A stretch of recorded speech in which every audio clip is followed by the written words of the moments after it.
As a parent, there are things you do every day to help your child be ready in the classroom. And you may be surprised to know that everything you do at home and how you do it has a direct and very profound impact on their success at school. It's the most powerful form of parent involvement, since one of your child's most important teachers is you. Parent involvement can mean taking care of your child's physical and emotional needs, ensuring daily attendance at school, creating a place at home specifically for study and doing homework, and finding ways to be involved with school. And whether your child is just starting school or is in the upper grades, there are many things you can do to maximize your child's success in school. Remember, student success begins at home. Over the course of the next several minutes, this video will provide you some strategies and ideas for making the most of the school and home and student and family connections. We'll show you ways to create a better learning environment in your home that will help your child develop good homework habits and study skills. We'll also help you set high but reasonable expectations for your child. This tells them that you believe that not only are they capable of doing well, but that they will do well. We'll also give you some ways to become more involved in your school, whether or not you have time to volunteer at school. And we'll also show you some things that you can do to promote literacy, math, and science with everyday activities. First, create an environment in your home where your child will be encouraged and inspired to learn, a home learning environment. Homes that stimulate and support learning have a significant impact on student achievement. Have your house be a house of readers. Read with your children every day and encourage them to read to you. Research tells us the single most important predictor of how well children do in reading is the amount of time their parents have spent reading with them. Dads, older brothers, uncles, and other caring adult males are especially meaningful reading role models because it shows that reading has a masculine value. Make sure your child sees you reading too, whether it's a newspaper or magazine, cookbook or novel. That shows that you yourself are a reader and a learner too. Have a wide variety of reading materials in your home, such as books, magazines, comic books, and newspapers. We know from extensive national research that the availability of reading material at home is tied to children's achievement in reading comprehension at all grade levels. And we also know that reading is the most critical learning skill. It's called a gateway skill because the ability to read unlocks a student's ability to succeed in math, science, and all other subjects. Don't have much of a home library? Creating one needn't be costly. Thrift stores, garage sales, libraries, and stores selling used books are great places to find previously read books. Most schools participate in children's book clubs, which offer terrific bargains on the most popular and current offerings in children's literature. When your child sees that you value books enough to buy and read them, you are sending a powerful message about the importance of reading. For a no-cost alternative, rely on your neighborhood library, which offers not only books, but reference materials, magazines, and videos for checkout. Effective home learning environments promote meaningful conversation, where you aren't simply directing your child to do something, but you're having a good two-way discussion about something that's important to both of you. Frequent open talks between parents and children, especially older children, help nurture academic success. Developing stable family routines is important too. Some families prefer to tackle homework right after school before things get too hectic or busy. Whatever routine you work out, develop it based on what you know about how your child learns best and the times of day he or she works best. And be accessible to your child. Be willing to drill those spelling words or math facts. Help find magazines or newspapers to finish a project, and suggest ideas if your child gets stumped. Your child should know that while you won't be doing the assigned work, you are willing to help in other ways. Expect your child to do well in school and make sure he or she knows you feel that way. Setting expectations high, but within reach, sends a positive message to your children about their capabilities. And I try to keep them reasonable, so that in turn helps their self-esteem. They feel as though they're always successful. And when they're not hitting the mark, they realize that that's transitional, that they can hit the mark every day, it's within their abilities, and that they feel good when they do. Studies show that parents who expect their children to do well and who provide the necessary home environment and support tend to be high achievers, They also tend to be the students who want to continue their education beyond high school. Recognize and accept your child's limitations. Learn about your child's grade level curriculum so that you are able to understand clearly what can be reasonably expected from your child. Understand your child's learning style or styles, as children often use a mixture of styles. Spatial visual learners need and like to visualize things. They learn through images, enjoy art and drawing, like to read maps, charts, and diagrams, and are usually fascinated with machines and inventions. They often like to play with mazes, puzzles, and building toys like Legos.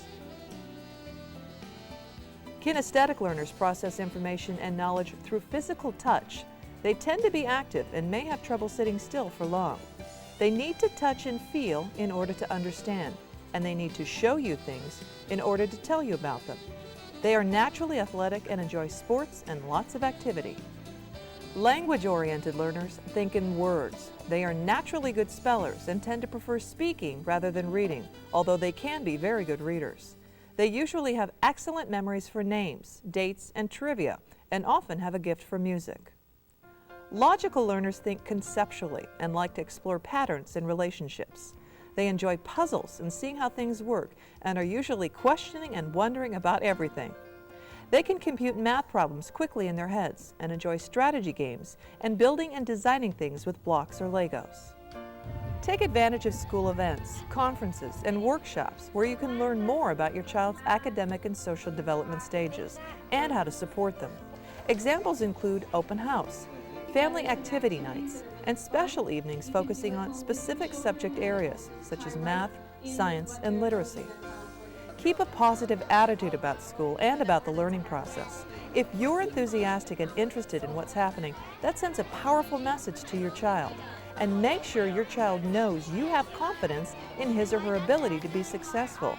Don't keep it to yourself, especially with older students. They need to know that you know they can succeed in school. Stay interested and involved throughout their school career. Research shows high school students are much more likely to pursue challenging courses and receive career counseling when parents continue to be involved. And those college and career talks don't have to wait until high school. What child doesn't have a ready response when asked, "What do you want to be when you grow up?" Be involved with what's going on at your child's school. We know busy parents often have time and transportation constraints, but it is important to show up for parent-teacher conferences, school events, and meetings. Find opportunities at school where you can be involved. If you have a special talent, job, or hobby, let the teacher know and be willing to share it with your child's class. The sharing of cultural differences is an especially great way to build acceptance and appreciation for others' appearances and lifestyles. The value provided to your student when you volunteer from home is significant as well. Helping with book orders or stapling papers or helping with simple grading sends a message to your child that you value the work your teachers are doing and that you want to be involved in it. Know your child's reading level. Ask your teacher to show you how to determine a book's reading level and ask for suggestions on books that would be interesting to your child. Look for reading level information on the covers of books too, as many publishers now include it. Take advantage of school resources and programs available to you to help boost your child's reading skills at any grade level. One big way you can support your child in school is by tying the curriculum into your everyday activities and errands. Just about everything you do can be tied into math or literacy or science, and you may be surprised to realize you've been doing this already and how easy it is to do more. Have your child help with preparing and measuring ingredients while cooking or baking. And as silly as it may seem at first, talk aloud together while doing this. Okay, Elizabeth, we're going to need 1/3 of a cup. Right here? Yeah, right there. See, it says 1/3. So pour it up to that line. Even if your children are too young to understand some of your math-related activities, they will get the idea that this is important. When paying bills, for example, talk about balancing the checkbook and have your child help with the calculator. While visiting your bank or credit union, have your child come along. Many financial institutions offer savings programs for children to start an account with literally a handful of change. It's a huge lesson to your child about the value of money as they watch the interest accrue. Receipt. At the grocery store, have your child help count out the fruits and vegetables and put them in a bag and calculate the cost. A young child can help figure out what 2 heads of lettuce might cost. An older child can weigh items and then help calculate how much you'll be paying for those oranges. 38 cents. Show your child where it tells you the price per ounce or pound. You can use this information to have your child help you pick out the best deal. And this is less. How much it is? How much do you have? How much would it be? 1 gram. $2. 220? Oh, let's see. Oh, 221. That's a good estimation, Dylan. That's good. Does your child enjoy board games and cards? Then they're already doing a surprising amount of math. It's really funny when you give children a game to play and you say to them, okay, today in math we're going to play this game because it's going to help you learn to think about addition, to think about subtraction. They play the game, and then they turn to you sometimes and they say, well, when are we going to do our math? They don't realize that math, you know, think about it, in the real world, math is related to something. In the real world, we don't take a worksheet and we think, you know, I have nothing to do, so I think I'll do 12 long division problems. It's related to something in the real world in our lives, so that's what games do. It gives kids a connection to something real. And it's fun, and they're learning. Just about any board game has some mathematical value. Checkers and chess helps develop skill in logical reasoning. Dominoes, a game of strategy and numbers that can be played with children as young as 4 as just a simple number recognition game. Games like Monopoly are good for counting and adding as your child purchases property and builds a bank account. Other popular and fun games include Sorry, Clue, Candyland, and Chutes and Ladders. Most elementary schools now have a family math night, which provides entire families opportunities to play math games and for parents to get a good sense of what their children are learning in school.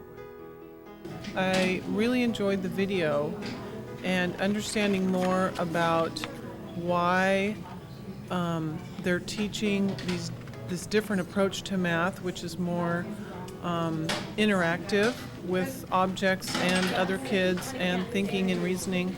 And I was really impressed by that. It makes a lot of sense, and I can see why she's so excited about math now. Tying literacy into everyday activities is also easy and fun. Use posters or pictures of book characters or letters to help decorate a child's room. Encourage your child to draw the letters or the character herself and put it up where it can be seen by all. As you're doing errands, pay attention to the signs along the way.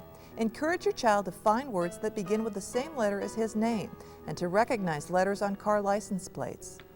Have your child point out words they recognize on signs and see who can find the longest word, and point out words yourself. For older children, have them look for the signs and tell you when they see them. Write shopping lists in front of your child and talk about what you're doing. An older child can write the list directly as you dictate what you need.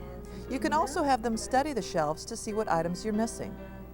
Remember, reading aloud to your child every day is the single most important thing that you can do to help your child succeed in school. Read aloud to children of all ages, even babies. Read books that are easy for you and that you like, so it's fun to read. Hey, you want to read right now? No, thank you. I want to play. You just want to play right now? Yeah. Okay, we'll read later. If your child doesn't want to sit and read one day, be patient. You want your child to have a good feeling about books and reading. Make the story personal. Ask your child questions about the characters in the book and see what connections you make with your own life. Yours is just a Bike. kid's bike. Have your child guess what happens next in the book and use pictures or illustrations to help. Teachers call that making predictions, and it helps increase our appreciation of a good story. What do you think's gonna happen?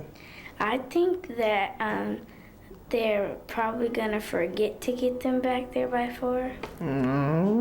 Let's see. Every day is filled with opportunities to learn science without a laboratory or fancy books. The key to success in science is observing, asking lots of questions, and experimenting in your own way. And don't worry if you don't have all the answers. No one has all the answers, even scientists. It's just as valuable to predict an answer and test it out. Help your child make a science journal with a notebook or some paper to keep track of his observations and questions. Try playing with bubbles.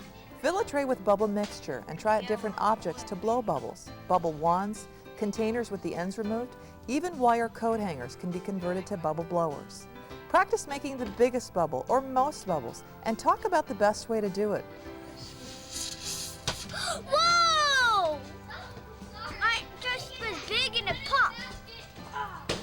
Kitchens are really science labs for food. Have your child observe what happens when you put a pat of butter or margarine in a pan to melt. Put some vinegar and milk and watch as it curdles. Cut a stalk of celery and leave it out overnight so it wilts. Then observe how it will refresh itself if left in a glass of water for several hours or overnight.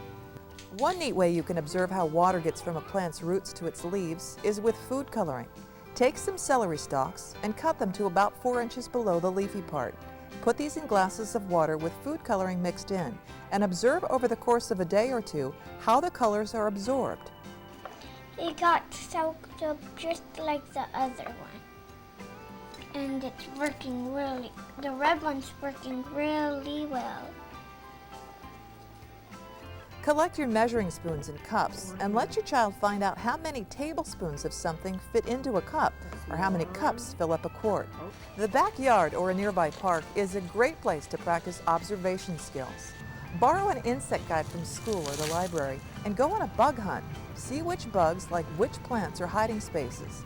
If you can get your hands on a magnifying glass, observe what each insect looks like up close.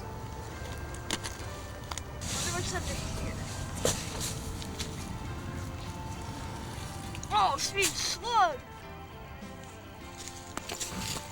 Cool!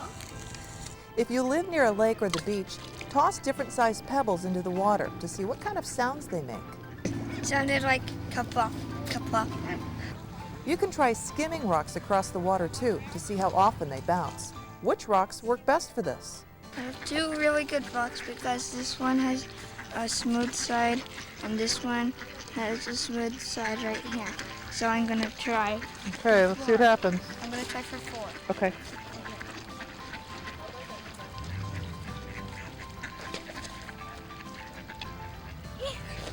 I made a 4 square. Science is all about observing and questioning, being aware and making predictions. That's something you can help your child with no matter where you are.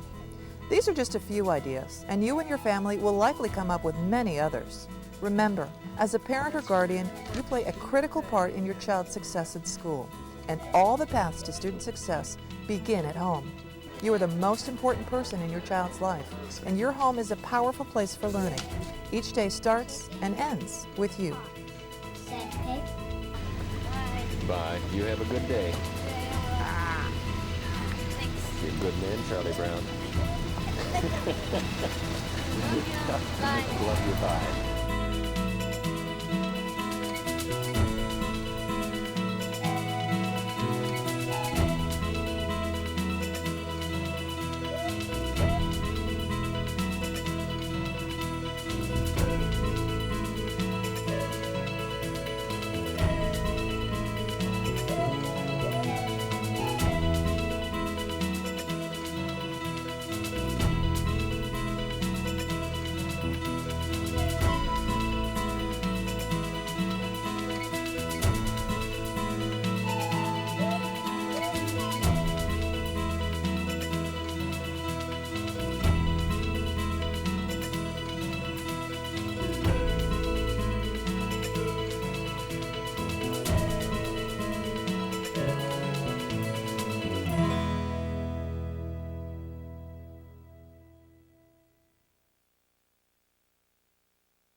Up in the morning and out to school. The teacher is teaching the golden rule. Oh man, in Lincoln High School, what happened to me? That's a question. What didn't happen to me is the question. I like it here. It's really small. Everyone knows each other. I've learned to become a very persistent person. This is the hallway where I've met a lot of my ninth grade friends that continue to be my friends through the whole years, all 4 years through our graduation. You know, we were scared, like, are you lost? I'm lost too. I believe through being here, I realized that Lincoln High School is the school that gives students with no chance, who's reached the end of their ropes, no chance, a second chance. Lincoln High School takes in the students that nobody else wants. The students that everybody else just kicked out. Lincoln High School takes those students and turns them around. It turns them into Harvard graduates. Turns them into people that are CEOs of Zyrtec. Turns them into students studying who made a DNA breakthrough at UCLA. Students who worked on the Genome Project. Those students, that's what Lincoln High School does for the students that, with not any chances, gives them a second chance. Well, the person I've become so far is thanks to Lincoln. In middle school, I wasn't really thinking about college or anything. It's just friends, having fun. But when I got here, the counselors, the teachers, they made you think about college, about a career, and things like that. This school is a blessing to this community, because for kids like me coming into this school as a ninth grader, I didn't have good grades and I just wasn't doing well, but this school gave me a chance and it gave me an opportunity to really show what I could do. I have a lot of passion for this school, and I guess if you stick a pin in me, I'd probably have to have green blood.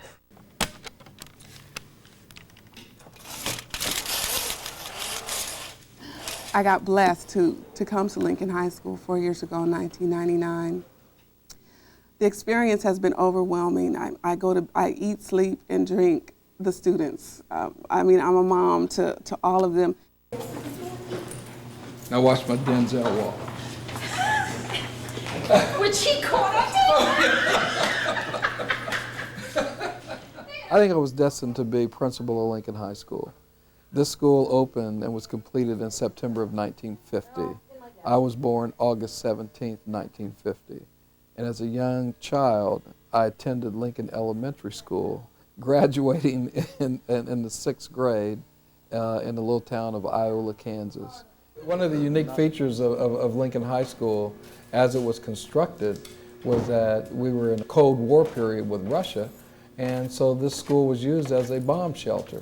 And where we're standing at right now is actually in one of the tunnels that people in the community or students would actually come to if we were involved in a nuclear attack. We found actual packages from the Civil Defense Department that are portable sanitary commodes, first aid supplies, water, crackers, cots, all kinds of things that are already packaged with date stamp, packaged in September 1962. It's been a wonderful thing to be a part of, but it's also been a difficult thing because there's such an attachment of Lincoln graduates to their school, and this is such a center of this community. And it is also a lightning rod in terms of what education ought to be like for all children. And if we can, as a district, get things figured out, especially here, and how to really appropriately educate our children can soar. So it's been a difficult thing in that I have kids who are here that will not be able to graduate from here, many of them having mothers and fathers and uncles and aunts that have graduated from here. But at the same time, we have to look forward to the future. And to be able to have a $60 million brand new project or a brand new school is futuristic as well. If you want to produce world-class kids, oftentimes it's good to put them in world-class facilities. The way the design is to have 4 separate learning communities, small, no more than, say, 700 students. What it allows you then to do is to really personalize what it is that you do, so you really get to know your students. When you look back at the history of the school, and you see that somewhere around the neighborhood of $2 million, I mean, it depends on what figures you look at, is what it costs to build the school. Today, because of rising costs and all of that, the taxpayers, of course, passed a $1.5 billion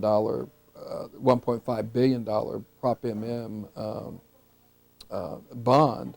Of that, 60 million is going, into the building of this new school. So the Prop MM dollars that are being spent, is going to help produce then the kind of children that we want produced in terms of them having the excellence in education and excellence in teaching can come out of the colors and the Pledge of Allegiance. Please stand.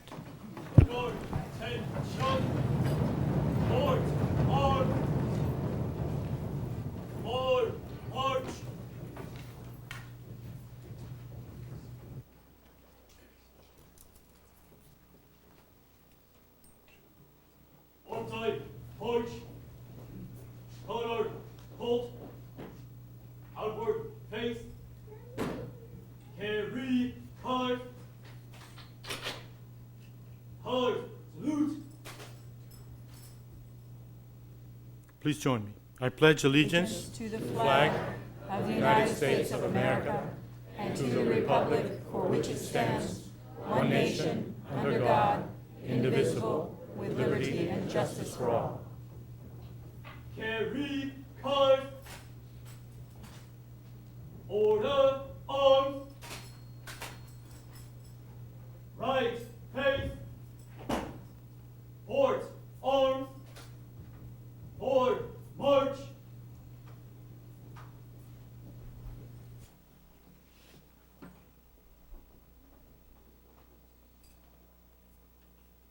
Please be seated.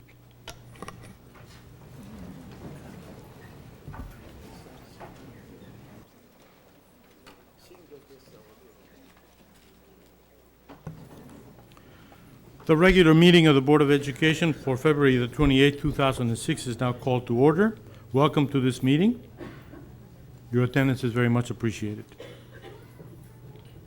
We hope that the discussions that you observe today will give you a better understanding and appreciation of the important part that you play in setting the course of education in the San Diego City schools.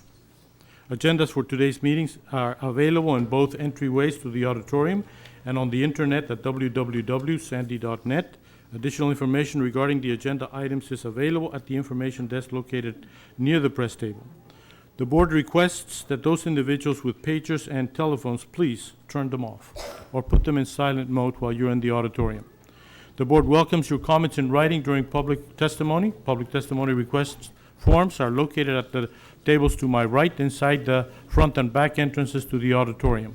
The board asks that speakers focus their comments on issues and not on individuals.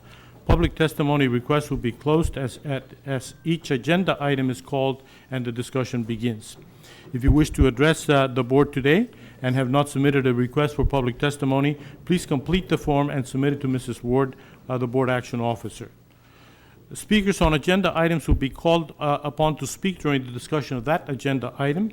Agenda item testimony is limited to a maximum of 20 minutes per consent and/or action item, allowing for a maximum of 10 minutes per opposing viewpoint and a maximum of 3 minutes per speaker. No deferral of time is allowed. Non-agenda item testimony is heard at 3 p.m. and will be heard again at the end of the meeting. Testimony is limited to a maximum of 15 minutes per item and 3 minutes per speaker. No deferral of time is allowed. The board operates under Robert's Rules of Orders, which confer upon the governing board and the audience participation in the proceedings in a civil and courteous manner. I should like to introduce the student representative in today's meeting, and that's Samantha Cruz. Samantha Cruz is here, and Laura Veramontes is not here. Is that correct? Samantha, would you be kind enough to tell us something about yourself and your school and how things are going there?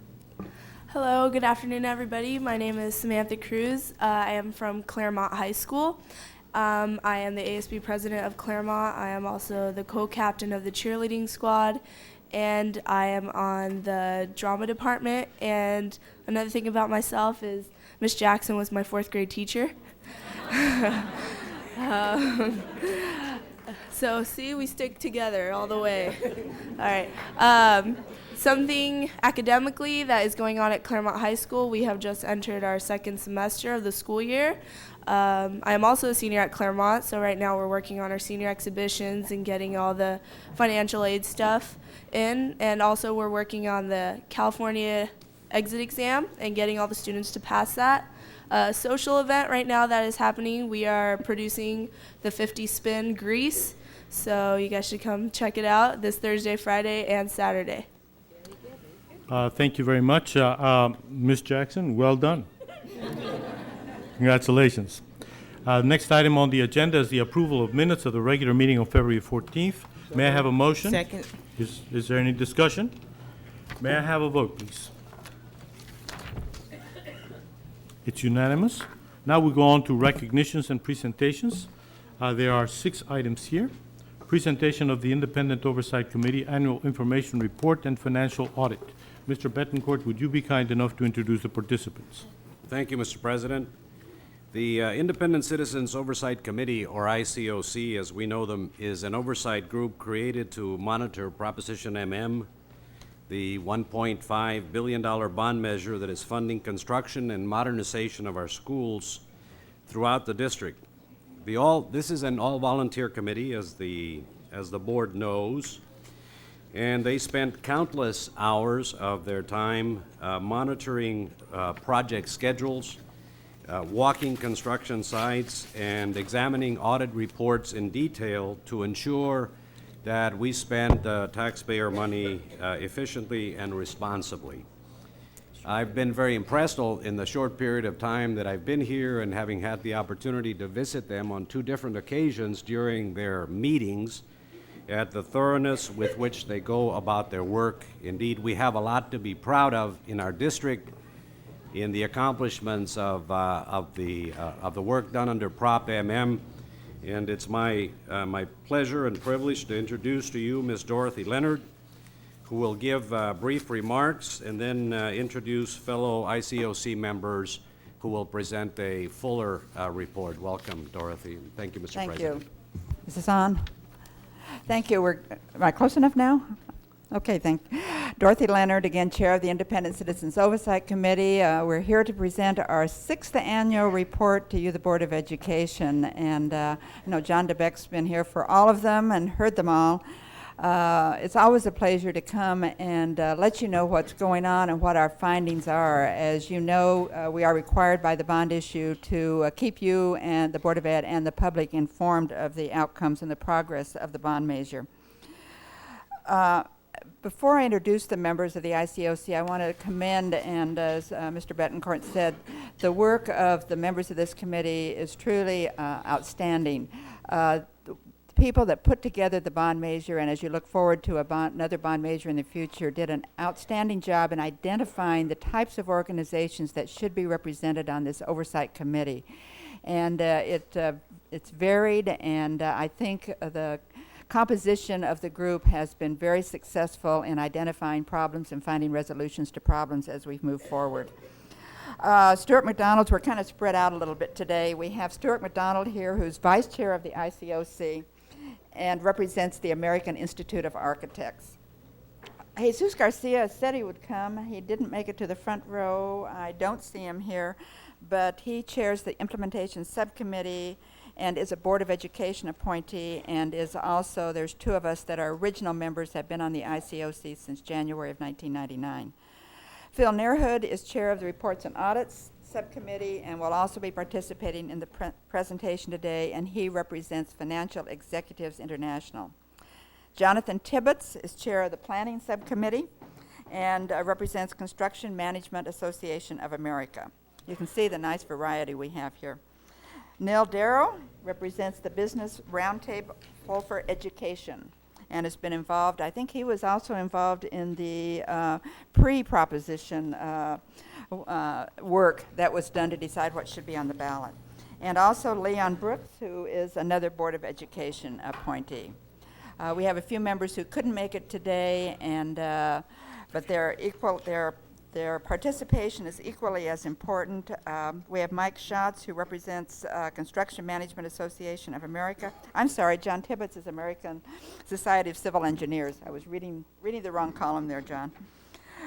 Chris Hartnick, who's going to be leaving us next month as he's retiring, has represented the Labor Council very, very well and helped solve some problems that, some different ideas that we had to resolve. And Lonnie Lutar, who's the new executive director of the San Diego County Taxpayers Association, is also a member, and the other board appointee is Stan Chu. I would also like to introduce our consultant. As you know, we, after about our second year, hired a consultant to work with us who has expertise in construction management and has helped to verify the information from the district staff, and that's Larry Goshorn with Colby Technologies. And Larry, we charge him for helping to put together the annual report, and he, working with Stuart McDonald and Neil and Phil were instrumental for the annual report that is available to you today, and copies are available for the general public.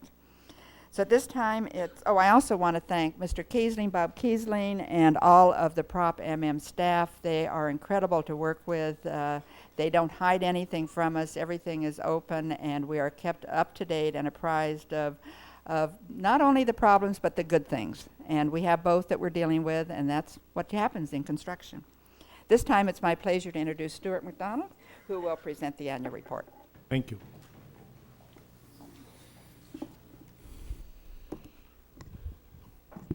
Thank you. I'm Stuart McDonald, the Vice Chair of the ICOC, and I'll give a report on just a summation of the annual report, which I hope you all have, and then Phil Nairhood will talk about the audit, which is an independent audit of Proposition MM funds.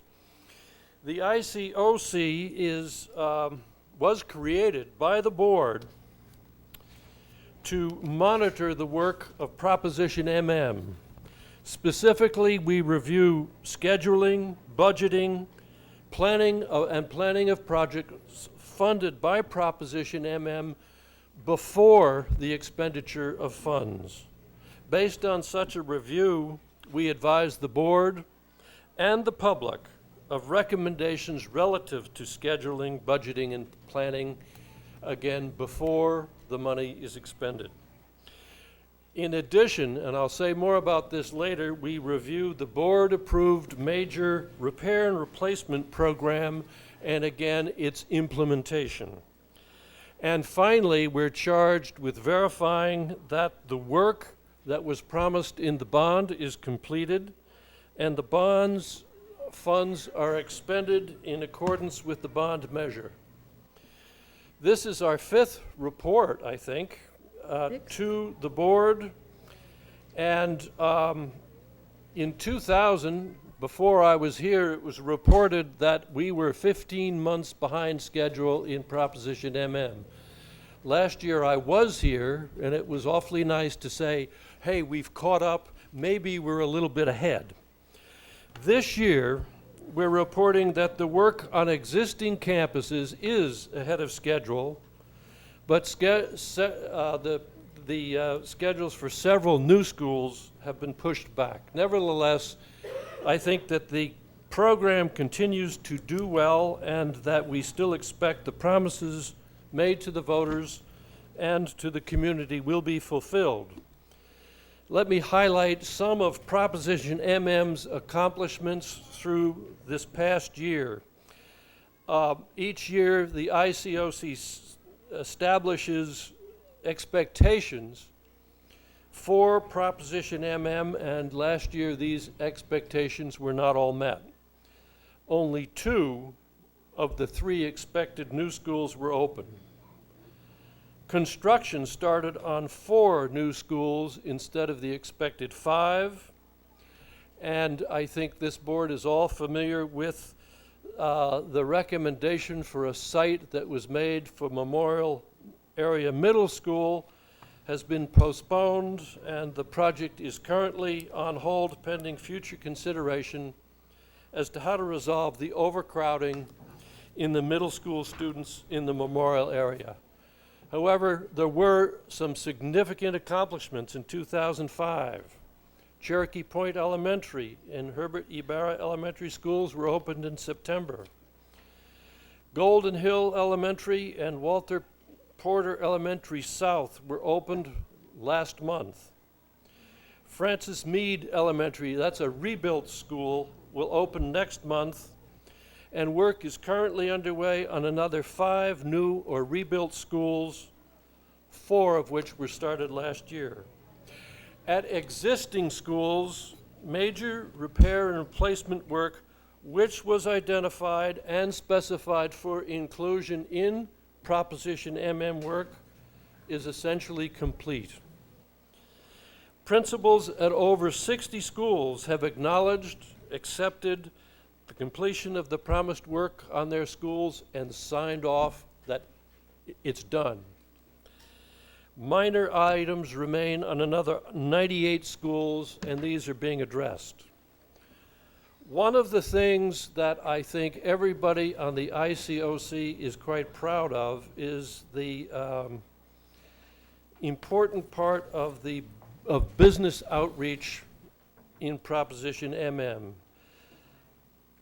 I think it's wonderful that the vast majority of the dollars spent for Proposition MM were given to San Diego firms. I think that it's wonderful that 39% of the construction dollars have gone to small emerging businesses. And this includes 12% going to minority businesses, women-owned businesses, and disabled veterans businesses. This business outreach program is now managed in-house, which the ICOC has recommended for quite a while, and I don't know, hopefully you've all seen the publication about outreach for the Lincoln School. I think it's well done. The management of Proposition MM has been recognized by numerous outside organizations, including important financial institutions. And again, this year, Proposition MM general obligation bonds have achieved a AA credit rating. That's the highest rating achieved by any school district in California. Thanks to the high credit rating, a good financial market, and Scott Peterson and his group, the district has refinanced $777 million of existing bonds, and this is going to result in over $63 million of savings in interest over the life of the bonds. That's a direct savings to the taxpayers. The San Diego Taxpayers Association gave Proposition MM the 2005 Grand Golden Watchdog Award. It's the highest award given for responsible use of taxpayer dollars. And in addition, Proposition MM was given the 2005 Mark of Excellence Award from the Public Relations Society of America for a comprehensive public relations program.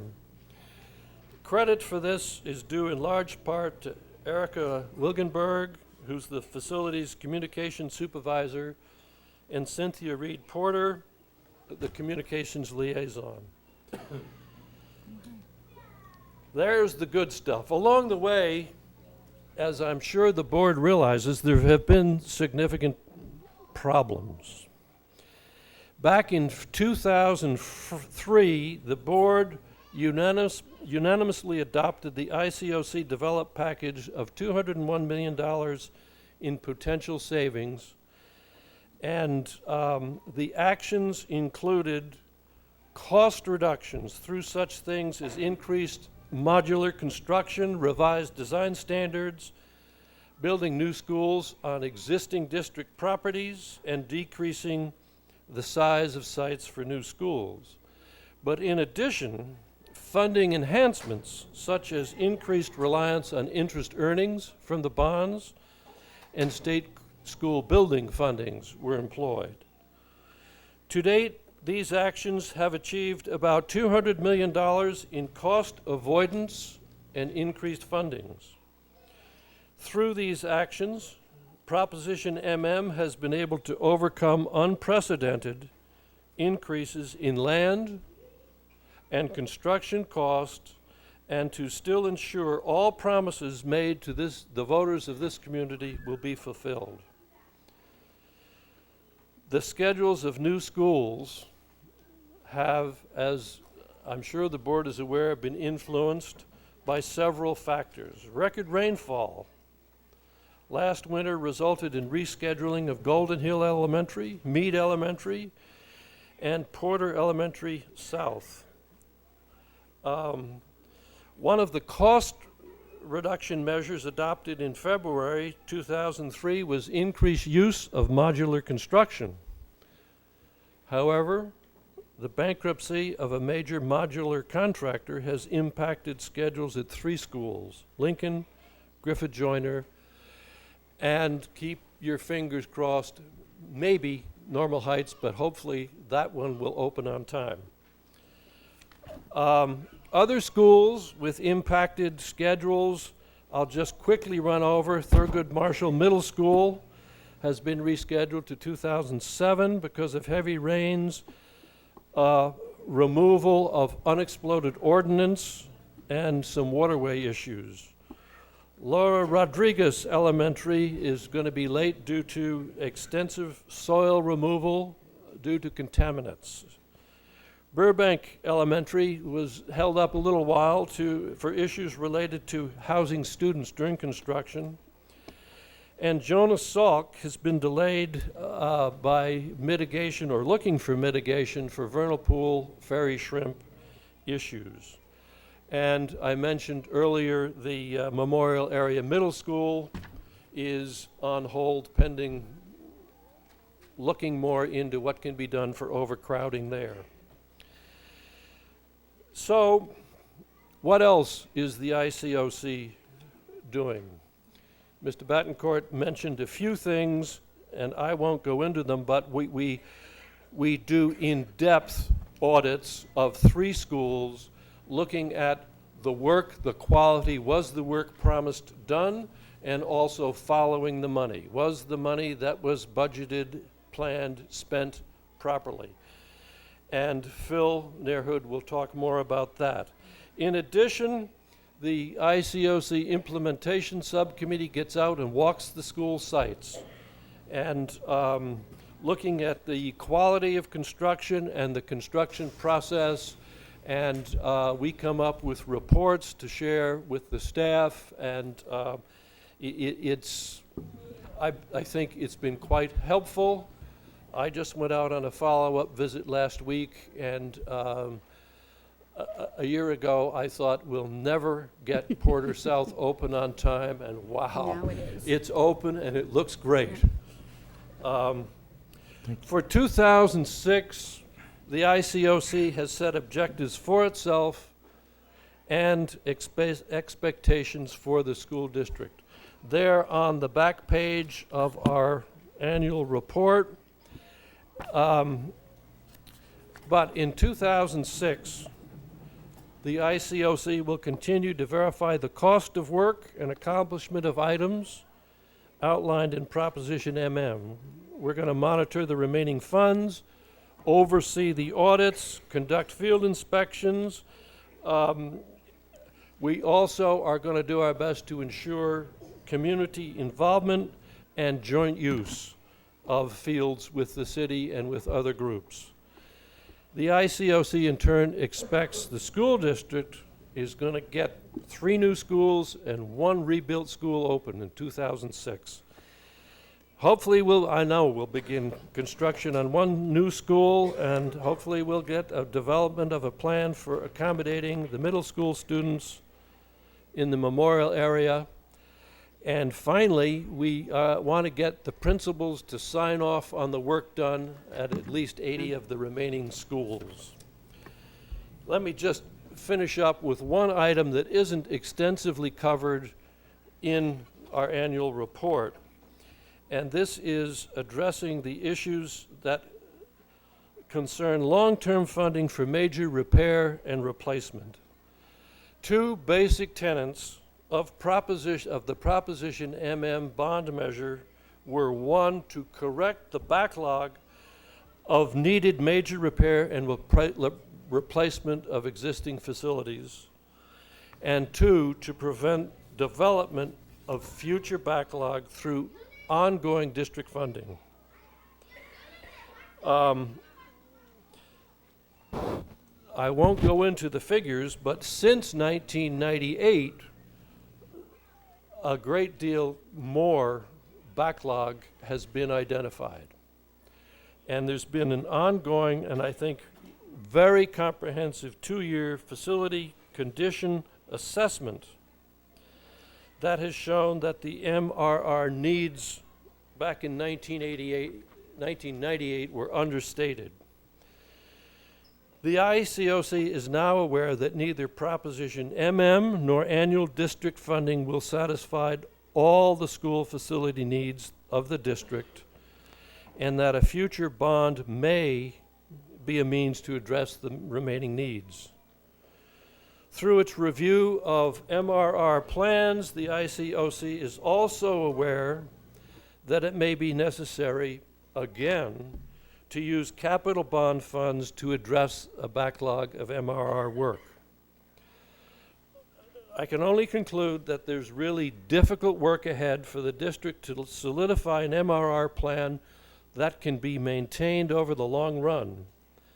It will be important to establish policies that will ensure prudent fiscal management of the MRR program over the life of the district's capital facilities.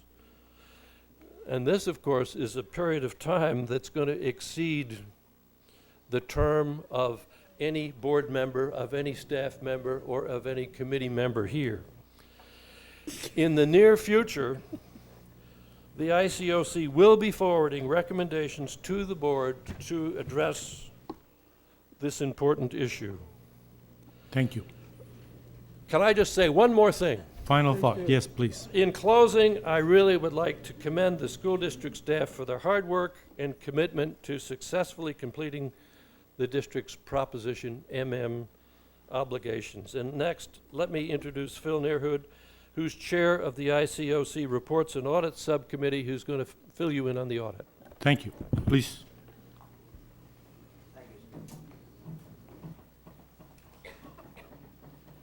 Stu gave such a wonderful, thorough report. I'll just keep my comments strictly to the audit. And Proposition MM requires that an annual audit be conducted. Can you hear better now? Yes, much coming better. through? Yeah, fine. Okay. Thank you. And those audits have taken the form of what we call a financial audit and a compliance audit. And I believe every board member has received copies of those audit reports. And I'm happy to say that for the fiscal year ending June 30th, 2005, both audits were clean or unqualified, or in simple English, it means that no irregularities were discovered or problems were encountered. So the results of the audits are excellent, as they have been every year. I'll just expand on one positive financial matter. Stu mentioned about the refinancing of the bond issues and the money we've saved the taxpayer. Another way to put that is that when you got your property tax bills this year for the year 2005-2006, the tax rate is 21% lower than when Proposition MM started back in the late 90s. The rate today is roughly $76 for every $100,000 of value, and when it started it was $96, and that's a 21% reduction. We'll have no trouble paying off the bonds. The interest is down, that helps. And the other good thing is with property values rising way above projected norms, the money's coming in much faster, and the bonds will easily be paid off, and there should be no problems in retiring the debt. Thank you very much. So that concludes my report, unless there are any questions. Thank you very much. Mrs. Nakamura has some comments, and immediately afterwards, I wonder if Ms. Leonard would be kind enough to ask all the members of the committee to to stand and be thanked and recognized. Mrs. Nakamura, please. Yeah, I'm sorry, I have to take a moment. I know this has been a long report and very thorough, but every word of it is true and to be commended. This is an extraordinary group of citizens who have done this work. I mean, I just made a note of unexploded ordinances, excessive rain, fairy shrimp, fires, unprecedented increases in land, increases in the price of steel. I think you've gone through stuff to rival Moses here, everything except, frogs. But although we do have fairy shrimp, really, and I want the public to know that you do all of this the unprecedented talent and experience and ability on this committee. They do this without pay. Right. This is a voluntary organization, and they've done an exceptional job. Just the city of San Diego, the children of San Diego, this board, we are in your debt. So thank you. Ms. Leonard, please have all the members of the committee stand and be recognized, and we'd like to stand and recognize you and thank you profusely for the work you've done. Yes.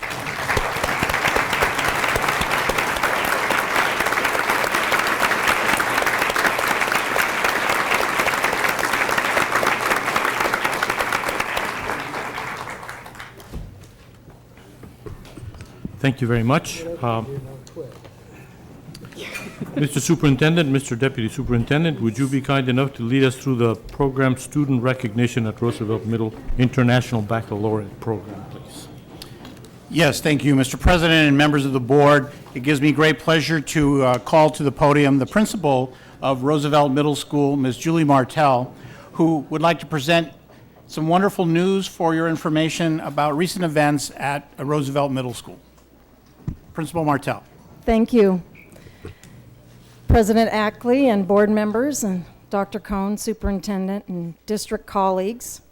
It is with great pleasure that I do announce that 2 weeks ago we received Roosevelt Middle School as well as the International Study School at San Diego High School received our official notification from Geneva that we are the 9th middle years program in the state of California, the 2nd in the county of San Diego, and the 1st in San Diego City Schools.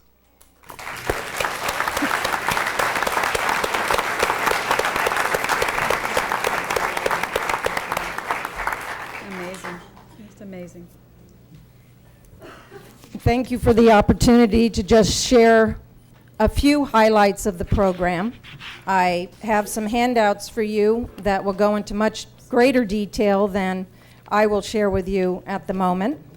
I think what I will do is just jump right to the middle years program, and that is one of your handouts there. For everyone's information, the International Baccalaureate Organization has 3 programs: the primary years program, the middle years program, and the diploma program. There is an IB learner profile that kind of connects all 3 programs. And for the audience, I would just like to read what that learner profile is. The aim of all IB programs is to develop internationally minded people who, recognizing their common humanity and shared guardianship of the planet, help to create a better and more peaceful world. The characteristics of this learner are that they are inquirers, that they are knowledgeable, that they are thinkers, communicators, that they are principled people, open-minded, caring, risk-takers, balanced, and reflective. That is the goal of all 3 programs, to strive to create students that come out of high school having those qualities and characteristics. For the middle years program, you can either choose to go grades 6 through 8, or you can choose to go grades 6 through 10.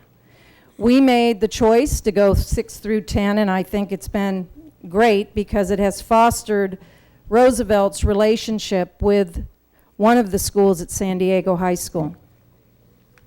The middle years program, 3 of the key elements are that all students will take technology, either performing or visual arts, that they will start a foreign language. We also strive to create small learning communities, which are called interdisciplinary teams, which have students understand how the content areas are connected to one another, make the content area also relevant to their life. If you remember yourself as a middle school child, it was important for you to know that, see the links between what you're learning in middle school and real life. That's one of our goals. There are these areas of interaction which you can think of as the lenses or the perspectives through which teachers teach their content. And those areas are approaches to learning, help students to develop the attitudes, strategies, and skills to be successful learners, health and social education, preparing students for a physically and mentally healthy life, the environment, aims to make students aware of and responsible for their local and global environments. Homo faber encourages students to focus on the evolution, processes, and products of human creativity. Community and service emphasizes developing community awareness and concern, a sense of responsibility and contribution to society. So the middle years program really strives to develop the whole child, which is what kids at this age we know need. How has this 3.5-year process that Roosevelt and San Diego High have gone through, how has that impacted Roosevelt? Well, I'm in my 6th year at Roosevelt, and I will just share a few of the things that have changed as a result of not just this 3.5-year process, but also the reform efforts of the district over the course of the last 6 and 7 years have also contributed to the new Roosevelt. Today, there exists one common philosophy and framework from which students, staff, and parents know and understand as the Roosevelt way. We have a focused and commitment to a professional learning community. We have a common sense of purpose that provides the foundation necessary for all of our students to become those IB learners. We have improved our articulation with both the elementary schools and the high schools within the San Diego High cluster, and I think that continued work will even have a greater impact on our instructional program. We have a strong student and family support services as illustrated on the back of one of your sheets. We have now a friendly, helpful, and bilingual office staff to support teachers and parents. We have over 200 students attending our 6 to 6 program after school. Our community connections that we have built are with the San Diego Zoo, the Fern Street Circus, the San Diego Junior Theater, the YMCA. We have a Friends of Roosevelt Foundation and recently received a $40,000 Charger grant. We will continue to build on this foundation, and our future projects include implementation of our program improvement plan and an increase in community partnerships with the Balboa Park, with local real estate agents. I think it's important for them to see how we have changed. Local newspapers, San Diego City College, and San Diego State University. All of these have worked to transform Roosevelt's former reputation as a rough and unsafe environment for children to a safe, welcoming, and academically motivating school. I believe this is only the beginning of the new face of Roosevelt Middle School. So thank you for your support over these years. Thank you, Roosevelt staff. Thank you very much. Mr. Flores, do you intend to introduce Ms. Power as well as Jeanette Vaughn? Are they participating? Right. I had a comment. Are you going to introduce them? Please. Are you going to introduce Suzanne Power and Jeanette Vaughn on this subject? Oh, well, we can introduce them at this point, but we will also introduce them later as we accept the plans. Okay, fine. Then we will proceed with item C, and that's a resolution, the matter. Yes, ma'am? I had a Ms. question. Jackson, do you have a comment? I wanted to congratulate you on your IBO program, and of course, my question was about the enrollment, if it's open to all students. Yes. All students of Roosevelt are IB students. Okay. So when they leave in 8th grade, if they're not going into the international studies schools at San Diego High, they will receive a certificate at the end of 8th grade. So they will have an option of going into the international studies school or one of the other 5 schools at San Diego High. Okay, thank you. Any other questions? No, but I would like to make a comment that the International Baccalaureate program is, I think, one of the most highly recognized programs that is independently accredited. This was very difficult to attain. I don't know how much or how well the public understands this. Certainly there are members of our audience who do, but really, congratulations. Well, thank you. You and your staff should be exceptionally proud. I know that we are. I'm not only proud, but terrifically impressed. You've done this far sooner than I thought you'd be able to, so thank you. Well, I have a wonderful staff and lots of parent support, so thank you. Thank you very much. Our next item is a resolution in the matter of the recognition of March 2006 as Arts Education Month. May I have a motion, please? Second. Okay, is there any discussion? May I have a vote, please? I should like to present this resolution that has been approved unanimously. And may I have, please, Ms. Karen Evans come up?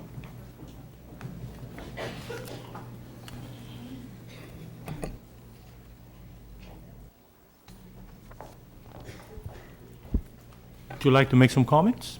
Please.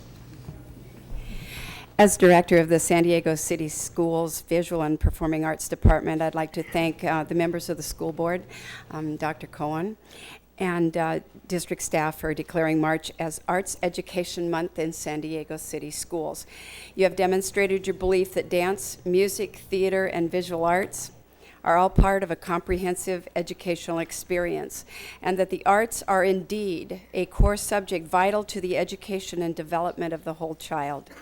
Studies, as you know, show that students enrolled in arts programs show improvements in reading skills and in math comprehension, write better, are more focused in class, develop higher self-esteem and social skills, solve problems more creatively, and are more likely to stay in school. San Diego City Schools stands out as in the arts as a beacon to other school districts. San Diego City Schools VAPA department is one of only 3 such district offices in San Diego County, and the only one to benefit from discipline-specific resource teachers. Approximately 57,000 district students, grades K through 12, currently receive arts instruction in dance, music, theater, or visual art, and are taught by highly qualified teachers. And that number is exploding as I speak. Currently, we are developing teacher-friendly lessons for our elementary classroom teachers to use next year in their classrooms. VAPA facilitates connections to community arts, organizations, performances, and career opportunities in the arts. And through generous donations, VAPA coordinates yearly honor concerts, art displays, festivals, and showcases for district students. In addition to district support, local organizations have found creative ways to bring extraordinary quality music opportunities to our students. I've invited 2 of our community supporters to celebrate Arts Education Month and to share briefly with you how they have helped bring the arts to the students of San Diego City Schools. Anne Marie Haney, whom you all know, is the co-chair of the Community Council for Music in the Schools. Mark Dabosky is the station manager of KSDS Radio, 88.3 FM, fabulous jazz station. And Anne Marie Haney.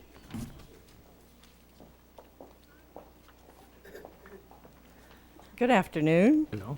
My name is Anne Marie Haney, and I would like to share with you that my devotion to the San Diego City Schools began in 1966 and has continued without interruption to the present. So I'm totaling 40 years in September.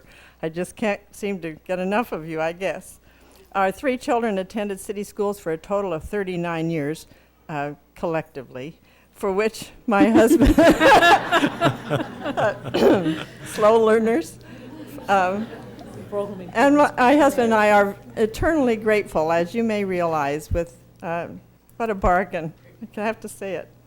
The focus of my involvement has been music, since I taught music in Michigan before moving here, so it was natural for me to get involved when our children started school. And what a privilege it has been to get to know school board members through all these years, and staff members, and some of the most wonderful human beings you could meet in any setting. And so it's been a wonderful life. Today I would like to highlight the work of the Visual and Performing Arts staff. which you just heard is quite unique in many school districts and so invaluable. They are such a resource assisting our teachers throughout the district and making a positive difference in the quality of arts education that we can provide. As we know, many teachers come into us fresh out of school and also sometimes working a little bit out of their area of expertise. So please do encourage all of your staff members to call on the Visual and Performing Arts Department. They have so much to offer. Over the past 13 years, there's been a dramatic increase in instrumental music instruction in the city schools, I'm so happy to say. And that has been a direct result of the commitment of our Board of Education and the staff members. So we now see illustrating that the annual instrumental honor concerts are taking place. There are so many qualified music students that we had to now have 2 honor concerts, one for elementary and another for secondary students, to enable all of these talented students to have a chance to participate. The March 7th concert is coming up. It's for the elementary students. It will be at Point Loma Nazarene University at 7 p.m. in Brown Chapel, and there is no admission charge. So we certainly encourage the public to share this experience. My husband said, if you saw the enthusiasm of the parents and the families who attend and the department and wonderful presentation that these students make, you wouldn't want to miss it. And he can tell you, after 40 years, why he says that. He's been there many times. Unfortunately, choral music has not flourished as has instrumental. So I'm hoping that we will be able to address an increase in opportunities for students in choral music in the future. We do have a wonderful choral honor concert coming up in March on the 25th. I know that some of you have indicated that you'll be able to attend. That also will be at Point Loma Nazarene University at 7 p.m. And it's a city-county combined concert. So that's a privilege to work with the county schools. The Community Council for Music in the Schools, with which I'm so involved, was founded in 1990 as a nonprofit through the auspices of the San Diego State University Department of Music and Dance. So collaboration with the universities has been so important to us. In 1991, we began collecting instruments that were donated from people's closets where they had been languishing or elsewhere. And for the past 3 years, we've had about 600 instruments on loan to students in 60 schools. A tremendous outpouring of generosity from members of the community, which further illustrates the importance they place on having students have the chance to study music. They could obviously have sold those instruments for a personal profit, but they wanted the students who couldn't afford one to have this chance. The success of this drive, where do the instruments come from and how do people hear about it, has come from flyers in symphony programs and opera programs and announcements on radio and television. And I'm happy to say that we have one of our wonderful supporters and promoters with us today. His name is Mark Dubosky, and he has been responsible for 2 years of instrument drives on KSDS Jazz Radio. Today's the last day of the drive, but not your last chance to donate an instrument. Anybody who's here? Absolutely. You could get the number of KSDS out from Mr. Dubosky or out of the phone book, or you could call the Visual and Performing Arts office. I'm sure you wouldn't have any trouble finding out how to contact us. And now I'm happy to introduce Mark Dubosky, and here's the beautiful poster that they created for this drive, which I hope I can post somewhere where we can share it. Thank you so much for all you do. Thank you very much. Thank you. Yes. Mr. Superintendent, are we televised today? Yes, we are. We are? We are. You think, you believe? So we could have a sample of the advertisement right now. And give the telephone number. No, I mean, Mr. Dubosky, are you prepared to tell us what you're saying on the radio? Thank you, Mrs. Nakamura. Yeah, at least give us the telephone Yes. number. You can join on the website at www.jazz88online.org. There's a direct link to contribute there. The bottom line is a local retailer has teamed up to be the collection point. That's Kohl's Carpets, and anybody can drop off a used instrument at Kohl's Carpets. And I'm kind of out of order, but as long as we're on this subject, I'm happy to say that we're approaching 100 instruments in our second year. Great. So it's been a very successful campaign. Very good.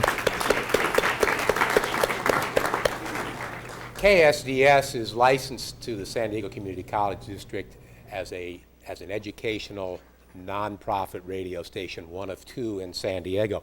Interestingly, I'm told, and it predates me, that the SDS stands for San Diego Schools, because apparently there was a time when the community college district was part of the San Diego School District.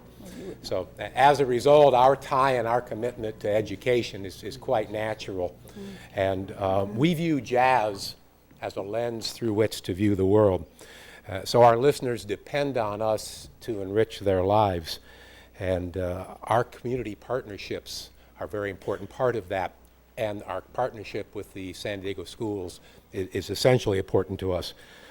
A large part of jazz is born of the black experience of America. And accordingly, Jazz 88 feels that by educating our students about the history of jazz, we're contributing to the cultural richness of their education. Therefore, within the last year, we have purchased and provided for with our members' money, we are member-supported and underwriting-supported radio station, 88.3 on the dial. We have purchased and provided a curriculum, Jazz from Lincoln Center, Jazz for Young People. It's a 22-lesson interactive multimedia educational program that is today in 25 schools, middle schools and high schools in the San Diego School District. And working with the CMEA, the California Music Educators Association Southern Border States region, we're looking to expand that even greater in the coming year. This program is more than just jazz.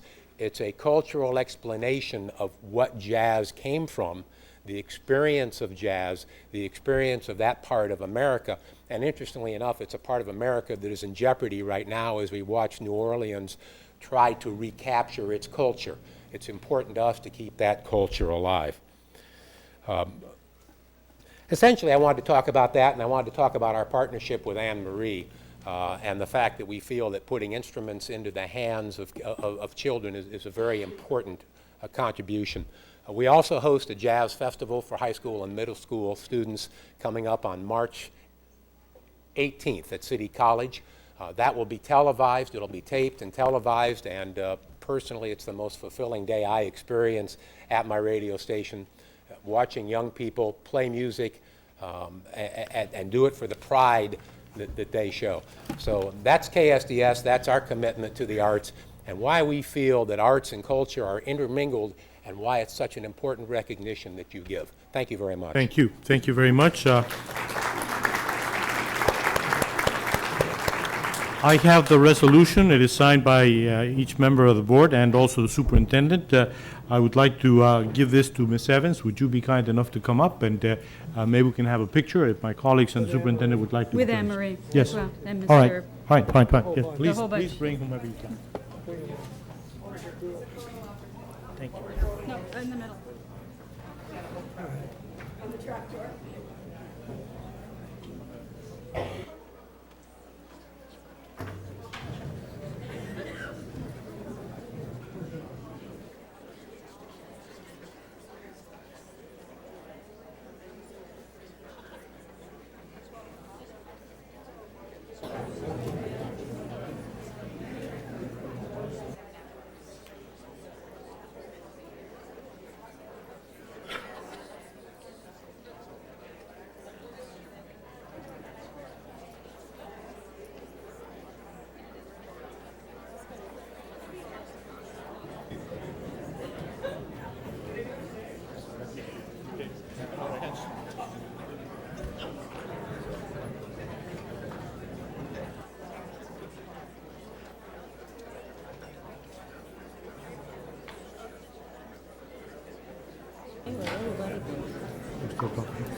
Please take your seats.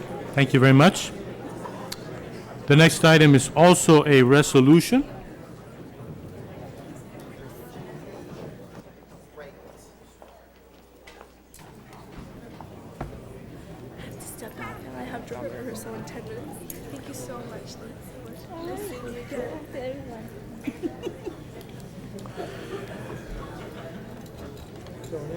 Next is a resolution in the matter of recognition of March 6 to 12, 2006 as Week of the School Administrator. I wonder if Principal Robin Stern would be kind enough to come up. May I have first a motion, please? So moved. Thank you. Is there any discussion? May we have your Well, votes, please? Thank you. I don't know about this, Robin. Yeah. Would you like to make some remarks? I would, very brief. Good afternoon, President Ackley, members of the school board, Superintendent Cohn, and colleagues. The title school administrator is a broad term used to define many education leadership positions. And according to the Education Code, today's leaders serve many roles. They train teachers, they develop curriculum, they oversee assessments and improve teaching strategies. They balance budgets, appropriate this week, and raise resources for much-needed programs. They ensure that those with special needs, or our English language learners, or adult learners, receive priorities. They ensure safe and crime-free campuses. They build relationships with local businesses, churches, and service organizations. They maintain our facilities. They believe in equity, achievement, and success for all, and most importantly, they care deeply about San Diego City Schools students. As school leaders, they take their responsibility for students and for their future seriously. Research has proven that great schools are led by great principals and great districts are led by great superintendents, and that district central office staff and school leaders depend on the support, collaboration, and encouragement of the Board of Trustees. Local schools and students deserve experienced and aspiring leaders who provide ongoing encouragement, vision, and support for the whole school community. I proudly accept this resolution for the Week of the School Administrator on behalf of all of the administrators in San Diego City Schools who give of themselves all they are capable of giving. Thank you very much for your time. Thank you very and for much. this Please come up resolution. and accept it. The motion has been approved unanimously. If my colleagues would care to stand.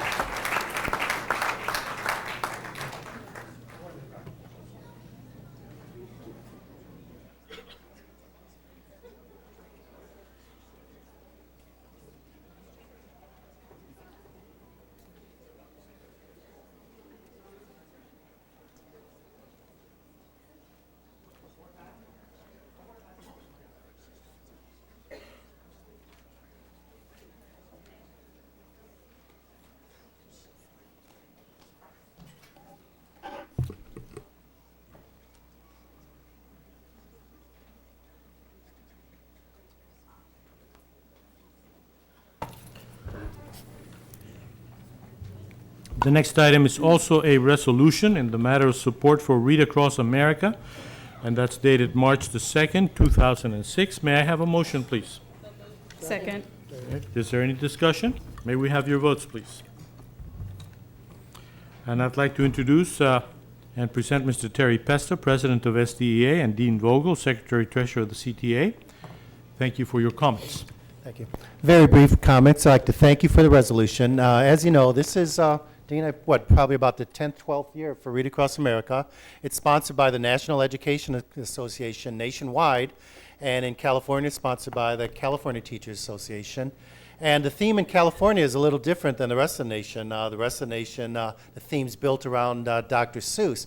In California, our theme is built around a book about Farmer McPeak, nearsighted Farmer McPeak. And I meant to bring the copy of the book to share with you today, and I left it on my desk, so I'll have to bring it another time.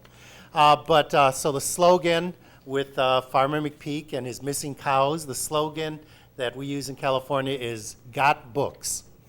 Okay, so this Thursday, Superintendent, I will be at Gage Elementary reading to students, and I'll be attending a few other schools, and I hope that all of the board members and district staff are out at the schools reading. With me today we have a very special guest. I'm proud to introduce Dean Vogel, who is the Secretary-Treasurer of the California Teachers Association. So, Dean, you just want to say hello? Yes, I would. Thank you so much. In order for an endeavor like Read Across America to really work, teachers, administrators, community, all stakeholders in a community have to join hands. And you have demonstrated year in and year out in San Diego that you know how to do that. And on behalf of the 335,000 members of the California Teachers Association, I'd like to say thank you. Quite the contrary, thank you. Thank you very much. I have this resolution that I'd like to give to you, if you'd like to come to the front, please.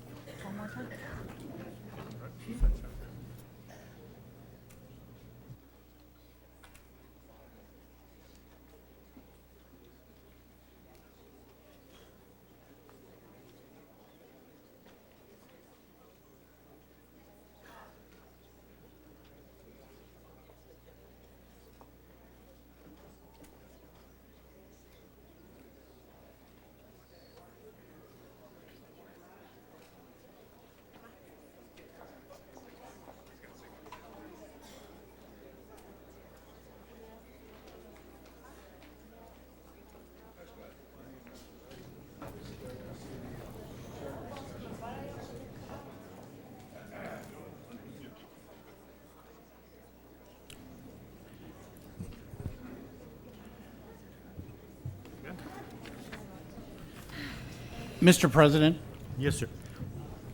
Mr. President, inasmuch as we're making some acknowledgments of actions that support our students and our school district, if I may ask for permission to take one item that's out of order on our agenda so that we might recognize the accomplishments of staff and community members who are here. We're quite agreeable to that. Yes, sir. Please. Thank you. Mr. President and board members, an item that's on the agenda for presentation later deals with our schools that are in Program Improvement Year 4. And the No Child Left Behind program improvement requirements are that the school engage in a work group to analyze and investigate the school and make recommendations for structural change. We will present those plans to you later in the agenda, but I'd like to acknowledge the fine work of people in the community as well as staff at the schools, the 6 schools who are participating and submitting their plans on the agenda tonight. If I may ask for community members representing Baker Elementary School to stand, those of you who may be here, still in the audience, thank you very much. And if I can ask the principal, Kathy Phillips, to come forward. If I can ask the principal, Kathy Phillips, and Assistant Superintendent Judy Tenario to come forward. Also in the audience, if I might ask for those community members and staff who represent Bell Junior High School, if you would also stand.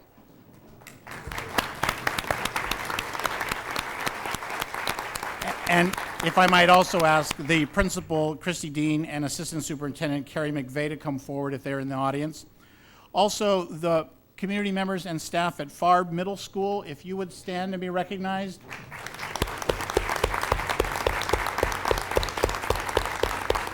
And Principal Susan Levy and Assistant Superintendent Carol Berry, if they were here also. In our audience, community members and staff from Kroc Middle School, if you would stand, please, and be recognized for your fine work.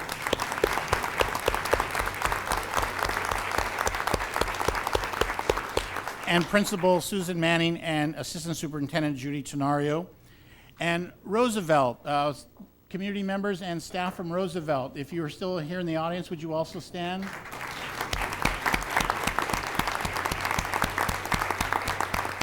Thank you. And Julie Martell and Assistant Superintendent Suzanne Power. And community members and staff from Taft Middle School, would you please stand?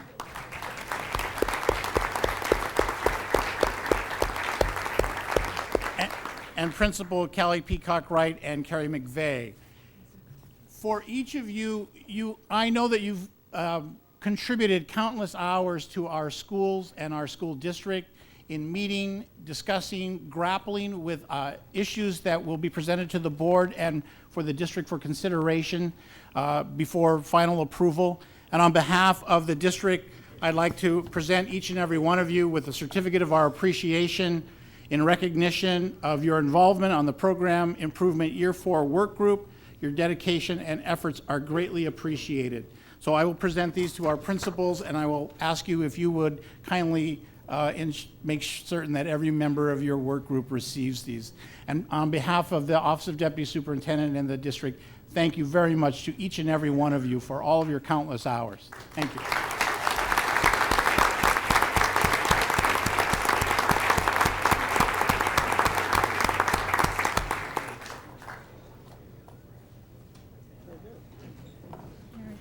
Thank you very much, Mr. Flores.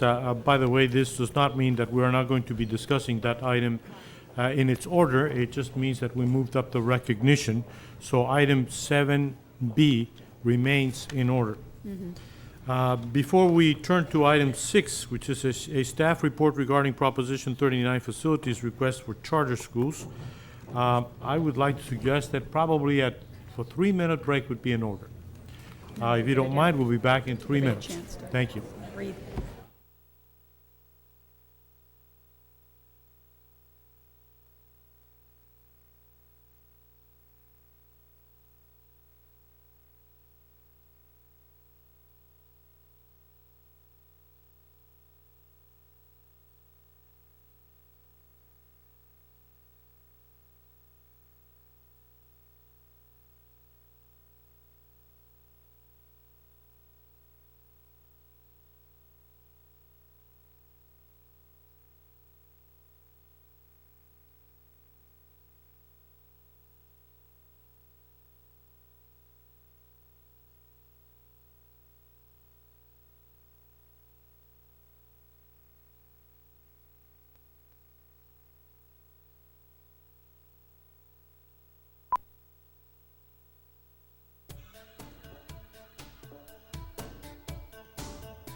Please take your seats.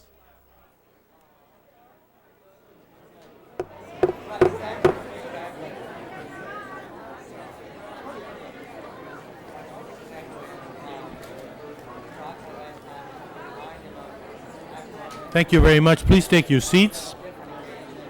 Will you please take your seats?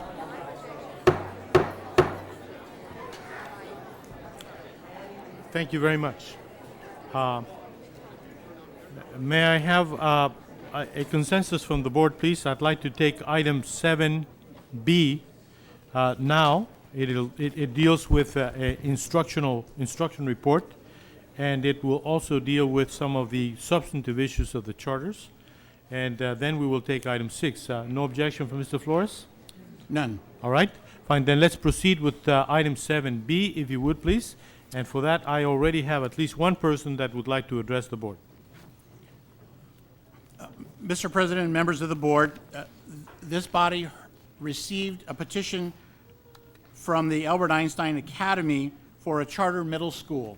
At that time, we received it and have since reviewed it to make recommendations for you. Our recommendation is that the board approve the petition and charter for the proposed Albert Einstein Academy. The approval is contingent upon receipt of documentation of grant award for at least $200,000 by February 28, 2006, which is today. And I have staff, Sandy Robles, who is here to tell us and to inform us that we have the necessary documentation that will ensure that they are fiscally solvent. Sandy? Yes, the California Charter Schools Association has sent us a letter that the school has received a grant for $230,000 for startup. Thank you. So this petition has met its contingency, and we recommend its approval. Thank you for the recommendation. May I have a motion, please? So moved. Second. Thank you. There are 2 seconds and 1 motion, and we are going to go into discussion if you'd like. We have a number of people who are interested in addressing the board on this subject. There are 7 people so far. And I would be very grateful to you if you would take into account that this motion has been made and seconded twice. And if you would like to read between the lines. No, I didn't second it. No, you didn't. It was seconded twice. Okay. Is that a third? So Seconded 3 times. I actually had a question. All right. And I would, even though I don't guess what the outcome is going to be, at this time I'm going to guess even unanimity. But if you would like to first make your comments, if you would be brief, if you would please omit anything that the previous speaker has said, we would be very grateful, because otherwise I think we may wind up staying here until very late. The first person is David Sciarretta. Yes? And followed by Elliot Evans. Are they here? Thank you. And then Annette Skoll. Good afternoon. I'd like the Albert Einstein community to stand briefly. See, we approve it? And then, We approve this statement? on the advice of Executive Principal Lucy Fowers, we're going to cancel the remaining speakers on this item. Thank you very much. You may be seated. Thank you. I have a motion. It has been seconded. There are people who would like to speak on this subject. Mr. Flores, is there anything else you'd like to say? Are we okay? I'm fine. Mr. DeBeck, was that? I have something. You are ready. Yes, I have a concern, and it's only, I'll call it wordsmithing, but it is a problem for me. In the past, I have had things passed that had in them language that later came back to bite me. And in this document on the first page, it says the school will be located at the former Brooklyn Elementary School site. I think the word should be may, and I am not willing to vote unless we have an agreement that that is a part of the statement. Because, you know, when you say things like this, then later somebody says, in this thing you just passed, you said, you said will, and that's mandatory, and I'm not in a position to feel that comfortable about that vote. So I'll be very glad to agree to a charter, but I at least want to have that word understood.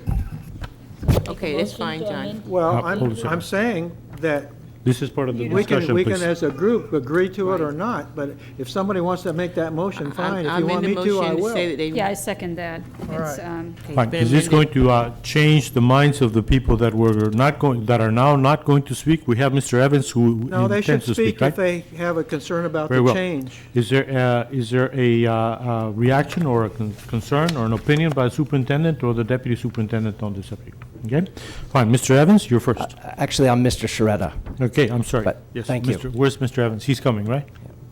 Good afternoon, Mr. President, board members, Superintendent Cohn, and district staff. My name is David Sciarretta, and I reside at 5704 Adams Avenue, San Diego. I respectfully introduce myself today as the principal of Albert Einstein Academy Charter Middle School. I bring 12 years of teaching experience to this position, all of it in a charter setting at the Harriet Tubman Village Charter School, where I was fortunate enough to begin my career and grow with the school and with the charter movement. I've held numerous site leadership roles, including lead teacher, principal's designee, director of summer school, Saturday school, and site testing coordinator. But perhaps most importantly, I bring a knowledge of and a passion for working with the middle school student, which I've gained from my role in helping Tubman expand from a K-5 to a K-8 school over the years. Albert Einstein Middle School will offer a rigorous international option that builds on the solid foundation which has been established in the Albert Einstein Elementary School, while also creating a unique environment that meets state academic standards and also adheres to the International Baccalaureate Middle Years program, which is based on best practices worldwide, which we heard so eloquently in a previous presentation. In the words of the charter, the school will provide the structure needed to elevate all students beyond their circumstances. Participants will be empowered to achieve their dreams for excellence by tapping their natural curiosities and thirst for knowledge.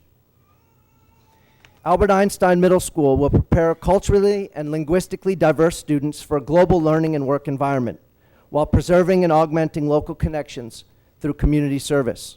Rigorous, thematic, and interdisciplinary instruction will combine with a sense of social responsibility to create roots and wings for all students.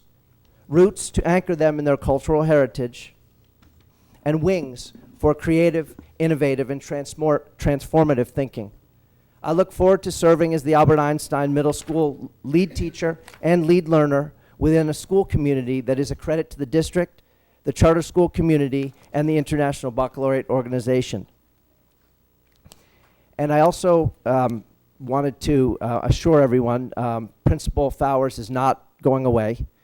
She is going to be in the executive principal position.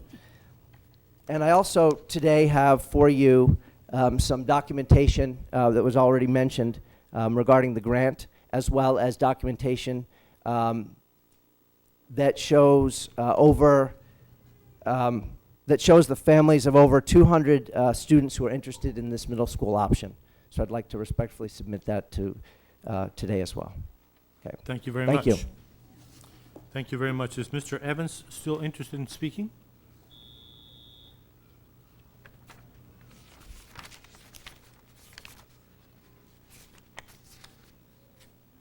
Thank you. President Ackley, distinguished members of the board, and Mr. Superintendent, thank you for hearing me.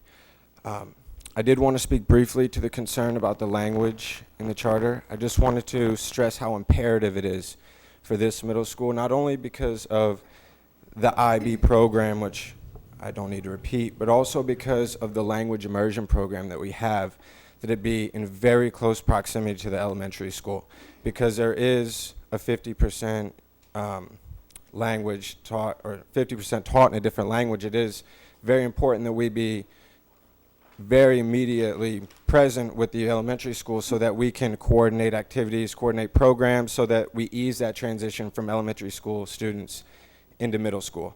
So I just wanted to speak briefly to that language and stress how important and how imperative that it is that we really remain on site with the elementary school. Thank you very much. Any comments or questions?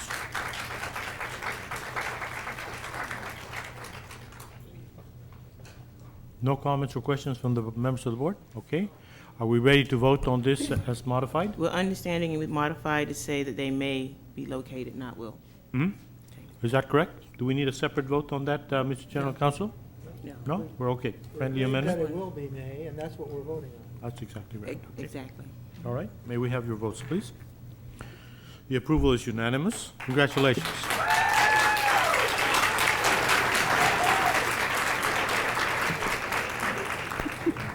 This is a pretty large group. Do you want to give them a chance to exit? or- No, they won't. Sure, They won't. Yeah, sure. can you Why give don't we, them a few why don't we moments? take a minute for Just a those that minute. need to They leave? have other reasons. Do they have other Thank you. reasons to They have stay? other reasons You have- to stay. Do you? Everybody Okay. wants to Oh, stay. all right, Very well. Reasons to stay. My mistake. I Okay. apologize. Mr. Flores said we can continue with the next one, please. Thank you. Mr. President and board members, on February the 14th, this board received a petition and had a first Oh, the hearing facilities, yeah. for approval of a charter for King Chavez Preparatory Academy. After thorough review, it's recommended that the board approve the petition and charter for the proposed King Chavez Preparatory Academy. The approval is contingent upon the receipt of written commitment by the board of the King Chavez CMO to grant $160,000 to the King Chavez Preparatory Academy, and a copy of a financial statement that demonstrates that the King Chavez CMO has sufficient reserves to provide this funding by February 28. In the proposal as well, there is an explanation that this will operate under the umbrella of the King Chavez Charter Management Organization. And in its proposal, they summarize that they will be located in the first year at the operation of the former King Elementary facilities along with the King Chavez Primary Arts and Athletics Academy, and that during the first year they will seek permanent facilities and may request an allocation of district facilities under Proposition 39. In keeping with the board's previous action, we would recommend that the contingency also include that they may be operational in the current King Chavez Primary Arts and Athletics Academy. Okay, so moved in. Is there a motion? Yes, moved. Thank you. Second. All right. I also Could have you- another concern that I want to bring Please. up. While the charter is recommended for approval, there is a flaw on page 14 that I have to point out. I guess the fact that I read them helps. It says here in the middle of the page, it's under measurable pupil outcomes, and it says, well, it's a long sentence, but I'll read it. King Chavez Preparatory Academy will aim to achieve scores on the Academic Performance Index at or above those targeted by the state and No Child Left Behind federal programs, San Diego Unified School District Accountability Framework, and above those API scores of district schools that King Chavez Preparatory Academy compares itself to, listed below, but there are no schools listed below. Maybe it could be changed to say King Chavez Preparatory Academy may be compared to whatever schools, but there is no, this is faulty. It has no comparison. So, I mean, how are we going to be accountable if we don't have a comparison when we say we're listing it below? I'm assuming that we could pass this and that list would be amended to it, but as far as I'm concerned, it's a faulty application based on that alone. Now, possibly we might be able to get an answer from some of the speakers that are coming to speak on this subject. Well, but again, it has to be in the writing of the contract, Understood. otherwise I can't hold them accountable for anything. Understood. All right, there's a motion, it's been seconded. Yeah, We're ready to hear from three people and a I would couple like- of people. on the okay, board. after I speak. Dr. Tim Wolf, is he present? And afterwards, Rick Frohenbrook, and then Irene Lynch. Thank you, sir. Good afternoon, Superintendent Cohen, board members, student representative, disappeared, and staff. My name is Tim Wolf. I'm the Chief Executive Officer of the King Chavez Management Organization. I reside at 3078 Broadway, San Diego, California. On behalf of the Love Schools, I thank you for the opportunity to be here for the approval of the King Chavez Preparatory Academy. I will be brief. Our other speakers will be brief. At King Chavez, we do believe in simplicity and brevity. I would like to thank the board for their support of all the King Chavez academies. These schools have made a dramatic difference in our communities, and I welcome you to visit them whenever you can. The King Chavez mission is simple. We seek excellence in academics, arts, and athletics from a foundation of love. We believe that establishing a school culture is the first step of establishing a school of excellence. We couple a strong school culture with a rigorous academic program that produces academic excellence, fiscal responsibility, retention of quality staff, community engagement, and leadership development. Today, we are here to present a charter that addresses a real community need. This year, we opened the King Chavez Primary Arts and Athletics Academies at the former site of the King Elementary School. Our fifth grade students and parents are asking to continue their program of excellence in a middle school modeled after our successful King Chavez Excellence Middle School program. We believe that creating a quality receiver middle school focused on preparing students for honors and advanced placement courses in high school is the next responsible step in fulfilling our mission in the community. The King Chavez Preparatory Academy we would like to locate on the King Chavez Arts, Athletics, and Primary Academy in its first year. According to the budget and build-out of the Arts, Athletics, and Primary Academies submitted and approved by the district board, we have space for 1 year with a little juggling to house the Preparatory Academy. In 07-08, the Preparatory Academy will be housed in a new building. King Chavez is forming a partnership which will allow us to build a new facility within the next 19 months. Currently, negotiations are going on for a land site near the King Chavez Arts, Athletics, and Primary Academies, and our realtor has assured us today that we're very close to closing escrow on that. Thank you for your approval of this important charter academy. We look forward to your continuing support of our successful programs and commit to a relationship that is mutually beneficial for all of the children of San Diego. Thank you. Mr. DeBeck, in answer to your question, legal asked us to remove that list of schools, and if we could just, if you could just say, ask for the word similar in there. I have language which I'd propose, which says, right after academy, it says, to which they may be compared, period. That would be fine with us, If that's acceptable, then that would be in the agreement. But I mean, I do pay attention to these, and if it's being removed, it ought to be something there to fix it, okay? So do you concede that to which they may be compared as an appropriate? As similar schools. All right. Okay.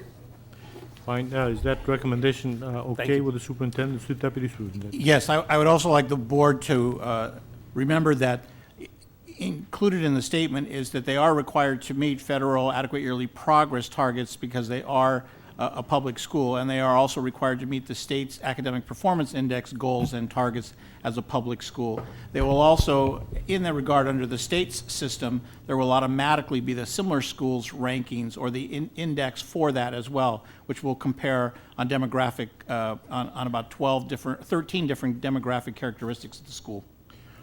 Thank you, Mr. DeBeck. Good call. Mrs. Lee? Yeah, no, you're next. Yes, thank you very much. As I read this, as I did read your proposal last year for the King Chavez Academies, one thing that really impressed me is how simple it is, the simplicity that you brought upon instruction and curriculum. And I think you recognize that analyzing the data is very important, and knowing what to address in the area of intervention, because you have a bi-weekly assessment. So I always believe that assessment drive instruction so that you would know what you are trying to intervene. And I think that it really shows here. And if I'm a parent, it's very clear what kind of curriculum you're going to offer to the kids. And that's really always impressed me, that I think learning, knowing the learning goals and knowing, that you have an assessment to measure those in a very, very timely manner, so that you can modify your teaching if the kids are not getting it. So I think that I really applaud the people who look at this as a very simple matter, because to me, quality programs is very, very important, because without that, it's not only lost learning opportunities for kids, that every day they're in the classroom, but lost time. That's why I really value that curriculum and instruction as the key, and the quality program. It's not quantity of time, but the quality of the program. Thank you. Thank you, Mrs. Lee. Are there any other speakers that you have? Yes. Very well. We're ready to take them, please.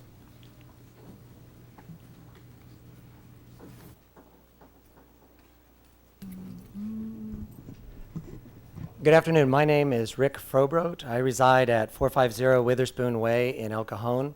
This is my 13th year of teaching. I'm proud to be a National Board certified teacher. I currently teach 5th grade at the King Chavez Arts Academy. For the previous 5 years, I taught at King Elementary. Just over a year ago, we first learned of the proposal to convert King Elementary to a charter school. There were many teachers who were opposed to the idea, and I'll have to be honest, I was one of those teachers that opposed it because I knew very little about charter schools, and I knew very little about what the King Chavez philosophy of education was. As I spent time talking with people from King Chavez and getting to know and read their application and their charter application, I realized that we had a great alignment of our philosophies of education. So myself, along with a few other teachers, decided to stay and let's see what King Chavez has to offer. I believe it's one of the best decisions that I have made in my education career. Friends and former King teachers who have come to the campus to visit me have commented how different the atmosphere is on campus. It's cleaner now than I've ever seen it before. Even my students have commented how clean it is and how much nicer it is to be at that school. I've seen tremendous growth in our students. Our schools, because of the way that we have the athletics and the arts, most of the boys tended to go athletics, most of the girls tended to go arts. I have an all-girl 5th grade class, which is not nearly as challenging as it sounds like it would be. I have seen my girls excel in math like never before because we can really focus on what they're doing. We have guided reading teachers, our teaching artists that I work with come in 4 days a week. Every one of my students has guided reading. 3 days a week, every one of my students has guided math. We're making tremendous progress there. Since the beginning of this year, my 5th graders have seen 3 plays, heard a professional pianist, visited the Wild Animal Park. We've gone to the Maritime Museum to do water sampling out on Mission Bay. We've attended classes weekly for theater, visual arts, which includes drawing and painting. They have learned how to do Afro-Cuban drumming. They have learned dance. They have learned digital imaging skills, and they have learned how to make PowerPoint presentations. These are 10 and 11-year-olds doing all of this. Our mission states that we seek excellence from a foundation of love. One of my heroes, Paulo Freire, said that it is impossible to teach without the courage to love, without the courage to try 1,000 times before giving in. In short, it is impossible to teach without a forged, invented, and well-thought-out capacity to love. I love teaching and I love my kids, and this is the culture that I see on the King Chavez campus. And I thank you for giving San Diego's future leaders the opportunity to have a 6th grade and to have our charter continue. Thank you very much. Thank you, sir. Do we have one of your students speaking to us? Yes. Thank you.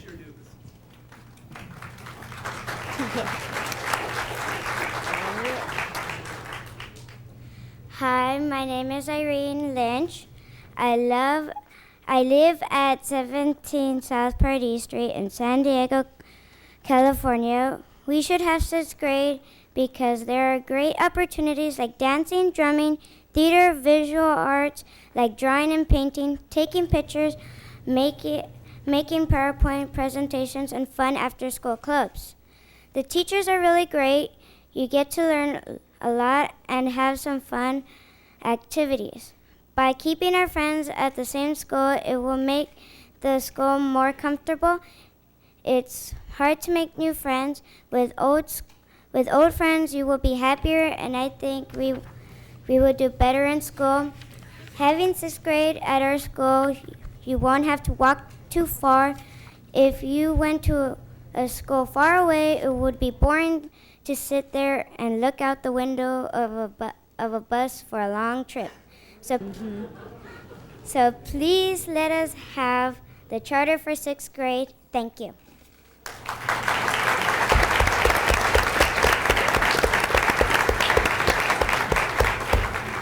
Is there any more discussion? Are we ready to vote, please? Yes. The approval is unanimous. Congratulations.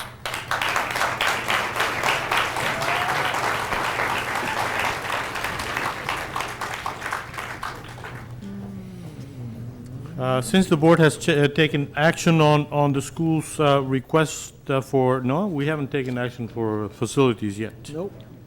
That's what they're Right, all we doing. have, how long would you estimate that discussion to be, Mr. Superintendent? Can we take 7G, 17, and 18 out of order? Let's just go ahead with it. Okay, ready? Go ahead. Okay, fine. Go back to 6. Item number 6, very good. Staff report with regard to Prop 39, facilities request for charter schools. Mr. Flores, Mr. McPhail. How are you? Thank you. Charter schools in the San Diego area have submitted petitions and requests for the use of facilities. That is a key issue here presented for the board. The facilities requests conform with Education Code Section 47614 and the implementing regulations. And to explain the procedure to you, I'd like to call up the Director of the Instructional Facilities Planning, the Director Roy McPhail. All right, thank you. Thank you, Gino. I'd like to begin this presentation by first introducing Sue Ann Evans, who is our legal counsel for this matter, and she will provide the legal background to this report. Thank you very much. We have provided the board with a lengthy report. Would you make sure that your microphone is on? The little green light should be on. Hold on, maybe I need to Okay. move a little closer. Can you hear me now? As I was saying, we have provided the board with a lengthy report that does have quite a bit of discussion of the statute and the regulations that govern facilities requests. In addition, we've made that report available to the public. And I'd just like to cover very briefly some of the main points. Proposition 39 amended the Education Code to require school districts to provide reasonably equivalent facilities to house charter school students that would otherwise be attending district schools. Proposition 39 requires that the facilities be provided are contiguous, furnished, and equipped, but a school district is not obligated to go into its unrestricted general funds to pay for rent or to buy or lease facilities for a charter school. Now, in order for a charter school to be eligible for district facilities, it must be currently serving 80 in-district students or have identified at least 80 in-district students who are meaningfully interested in attending for the following year. And that's because under Proposition 39, it is only in-district students that facilities are afforded. And many charter schools have enrollment that includes out-of-district students. Now, for every year that a charter school seeks facilities, it must submit a written facilities request, and that request has to provide certain information. It has to provide reasonable projections of that in-district ADA, and also total classroom ADA. It also has to include a breakdown of that ADA by grade level, and also where that student would otherwise attend school in the district. Description of the methodology that the charter school used to develop the projections is also required. Documentation to support the number of in-district students that are meaningfully interested in attending the charter school must be provided. The charter school's instructional calendar, information regarding the general geographic area in which a charter school may wish to locate, and also information regarding that school's educational program to the extent that it's relevant to facilities allocation. Now, some recent case law has interpreted the requirements of Education Code Section 47614 and also the regulations. And the case law confirms that with regard to projections, the charter schools have to identify the foundational data that they rely on in coming up with projections. They have to explain the methodology that they used and support the projections, again, with documentation to allow verification of that foundational data. And it sounds like a lot of technicalities, I know, but actually this information is really necessary for the district to be able to process those requests. The district needs to be able to evaluate the requests for facilities to determine whether those projections are reasonable and to verify the information upon which those projections were based, and also fundamentally to develop a facilities offer that is responsive to the configuration of an eligible charter school seeking facilities. Now, this year the district received 24 requests for facilities from the charter schools. The district staff from Instructional Facilities Planning Department, the Office of School Choice, and also from the Legal Department got together, analyzed each request for facilities in conformity with the requirements of the law. District staff has identified 2 options for the board's response to these facilities requests, and is more set forth more fully in the report. The charter schools that applied for facilities did not meet all of the requirements of the statutory scheme, and that did have an impact and interference with the district's ability to process those requests. Attachment D to the report identifies those deficiencies by charter school. Because the charter schools failed to comply with these requirements, the first option is to deny all of the requests for facilities. However, there is another option that district staff has developed, and Roy McPhail will discuss that. Thank you, Sue Ann. I'll go over option 2 in some detail, and the table is attachment F in your report. What we have done in option 2 is, for those schools with an enrollment history with the district, we have been able to create an enrollment forecast for the purpose of offering facilities under Prop 39. And at its core, we used the standard cohort survival technique of enrollment forecasting, a version of which is used by agencies such as the state of California when they do their state facilities program. It's a widely accepted forecasting technique. So for those schools where we did have some enrollment history in our district, we were able to determine, for example, what proportion of their enrollment comes from in-district versus out-of-district sources, and we also knew what their ADA was as a proportion of their total enrollment. So when we knew those factors, what we were able to do is apply the known in-district ADA and in-district proportions to our enrollment forecast, allowing us to forecast the in-district ADA for the charter schools for 2006-2007. Next, using our standard district allocation and student loading factors, we were then able to determine how much classroom space the charters would need to house their in-district ADA forecast as we had calculated it. And then finally, in terms of the facilities available, we looked at school sites which have the capacity, using the district's allocation and loading factors, to accommodate the charter schools which had enrollment history with us. We also looked, when we made these allocations, to make sure that, for example, if we were going to propose co-locating charter schools, that we would put charter schools together that had the same grade levels. For example, 2 elementary schools together rather than an elementary school with a high school. We were trying to find like schools to put together. We also tried very hard, and were fairly successful in accommodating their geographic preferences and where they would like to be located.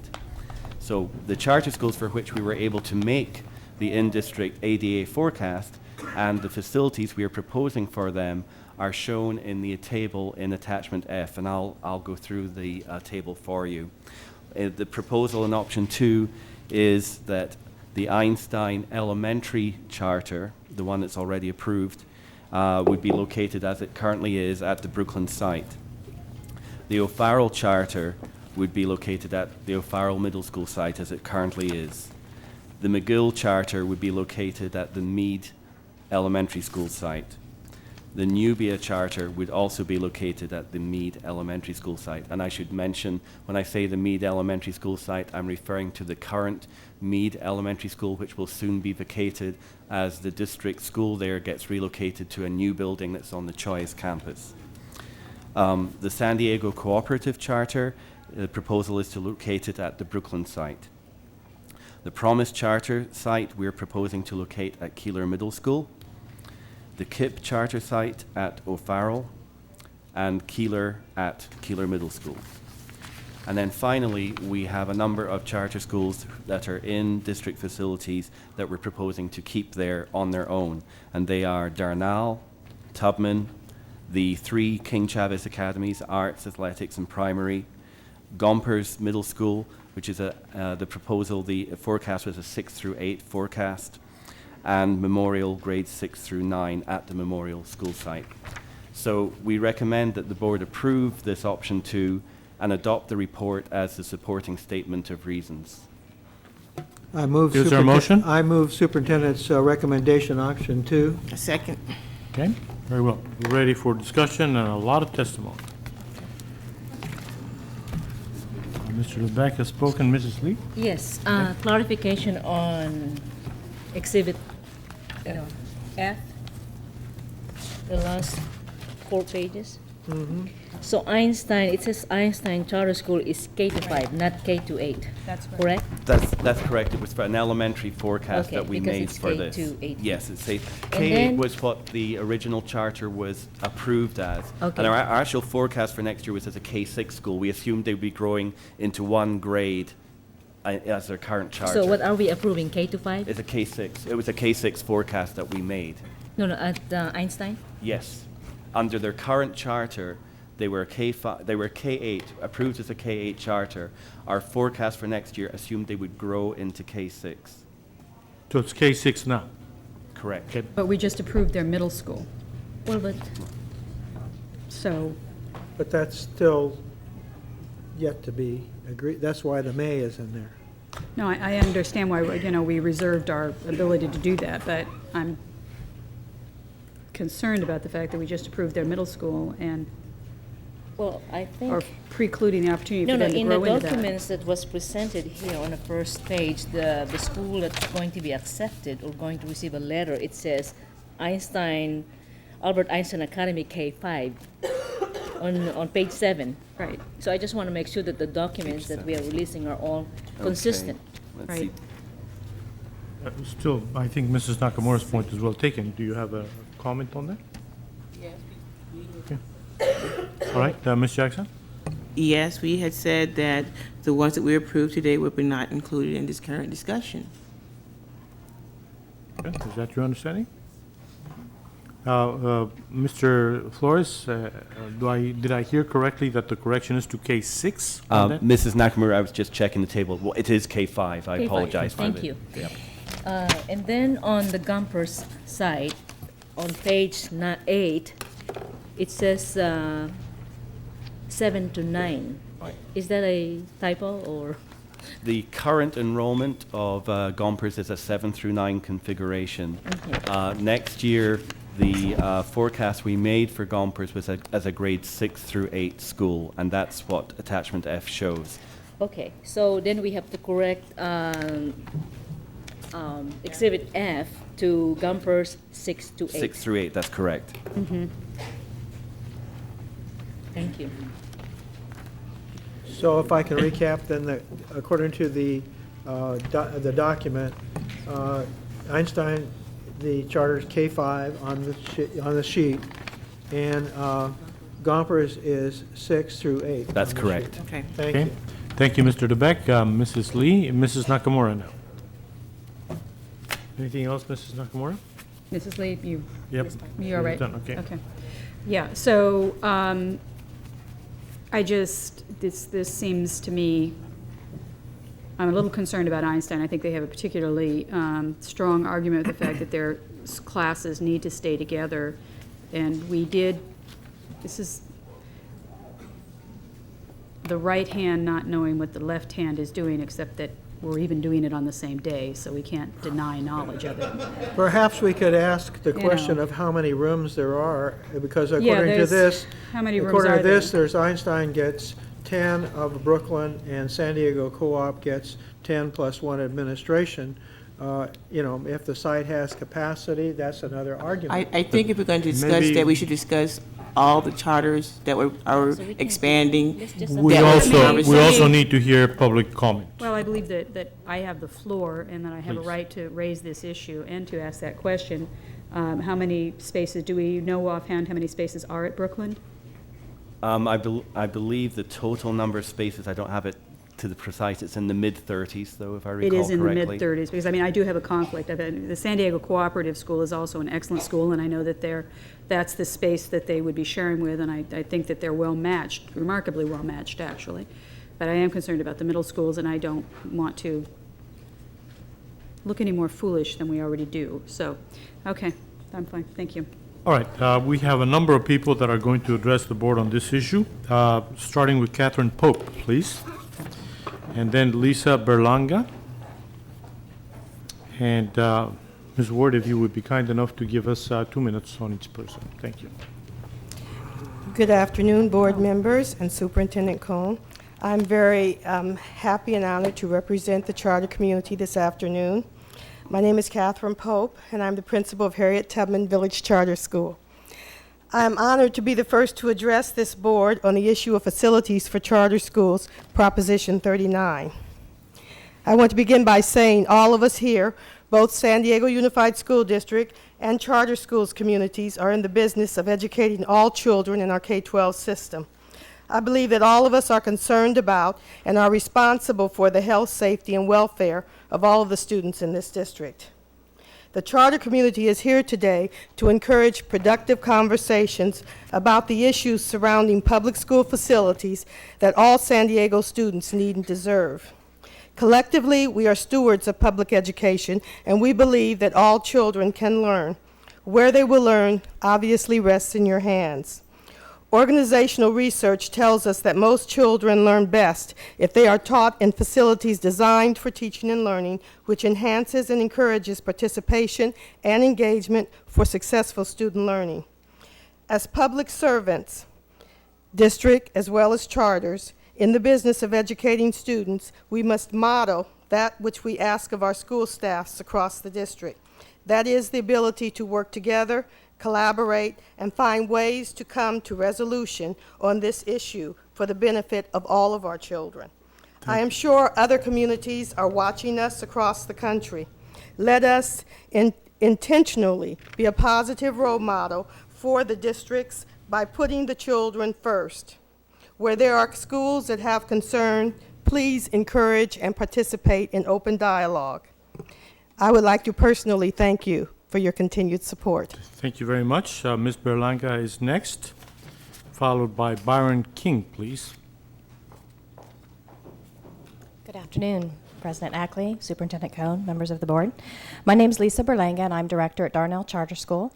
I want to thank you for offering our facility again for next year, but I have to tell you that's a surprise to me today. Earlier, I had several staff members here that were prepared to speak to you as well, because we were concerned that we may not have our facility after 13 years of being there. So what I'm up here to ask for really is collaboration with the charter schools. That's the relationship that we would like to have with the board. And the fact that what's coming out today is a complete surprise to all of us, whether we received our facilities or not. This is a shock. I'm sitting with my colleagues back here who are today, for the first time, looking at this document saying, oh, I'm sharing a school with this other site. I'm not sure that, I know legal issues have been taken into account and number of classrooms have been taken into account, but what about school philosophies? What about the charters? Many of us in our charters cite class size, small class size, as one of the very important elements of our charter. So when you're telling us that we have to follow the district standard, that can affect us. We're not opposed to co-location. We realize that that is a very possible solution to Prop 39, but we need to be involved in this plan so that we can make it work and can make it successful. So I'm asking that the charter schools be allowed to collaborate in this before a final decision is made. Thank you. Thank you very much. Byron King, please. Followed by Michael Anderson. Byron King is here. He had to leave. Michael Anderson. You're not Michael Anderson, are you? That would be Dr. Paula Michelle Cordero. Anderson, we're playing tag team. I'm Paula Cordero. I'm representing I'm the chair of the board of Keeler Leadership Academy. So if I could point out to my colleagues on attachment F, we are not Keeler Middle School. That is one inaccuracy in this document. Like my earlier colleague, this is an absolute shock to us. We have a board meeting Monday night. And I would like to put this item on the agenda, so I am requesting that you please delay your decision so we as a community can have the discussion. Thank you very much. Thank you very much. You spoke instead of Michael Anderson, correct? Mm-hmm. Ann Lee, please, followed by Jeff Martin. And then Maria Leon. It's called the Keeler Middle School site. Keeler Middle School. Good afternoon, board members. My name is Ann Lee. I sit on the board of directors of Keeler Leadership Academy. Keeler Leadership Academy was established last year as a charter middle school so that its students could find new ways not just to excel academically, but also to excel as student leaders. Part of the vision of Keeler is to produce children who will develop into leaders in their community. By all accounts, Keeler is making great stride towards achieving this vision, and we are only in our first year of operation as a charter school. It's so refreshing and pleasing to hear from Keeler staff at board meetings how attendance is up, fights and other disciplinary problems are down, uniforms are being worn with pride, and teachers are creating nurturing environments where students not only learn academics, but also mutual respect and personal responsibility. Because of the well-documented changes that are occurring at Keeler, it is critical not only that Keeler continue to operate for years to come, but operate undisturbed in its current location. Through Keeler's unique programs and opportunities, teachers and staff have carefully created an environment where students can become leaders in their family community, their school community, the racial and ethnic community, and their neighborhood community. It is important, therefore, that their carefully created communities remain intact. To deny Keeler unrestricted use of their current facilities would create major upheaval and would greatly undermine the sense of school community, which is so integral to Keeler's vision of producing community leaders. Therefore, on behalf of Keeler, I respectfully request that you approve Keeler's Prop 39 facilities request to have unrestricted access to their current facilities. Thank you. Thank you very much. Jeff Martin, and then Maria Leon, please, followed by Cecil Stepp, please. Hi, Jeff Martin, Academic Director at Keeler Leadership Academy. President Ackley, board members, Superintendent Cohn. We began the school year with a projected attendance of 410. We had 508 students show up. That's 20 to 25% greater than that. We've stayed within that 508, within 5% of that 508 throughout the course of the year. If I look at your projections of 390 and I do some simple math with the rooms you've allocated with our special education population, that puts at least 31 students in every single classroom every single day. That's not what we're about. We're about engaging students and learning, providing space. Keeler Leadership Academy, the Keeler Middle School was originally built as an elementary school.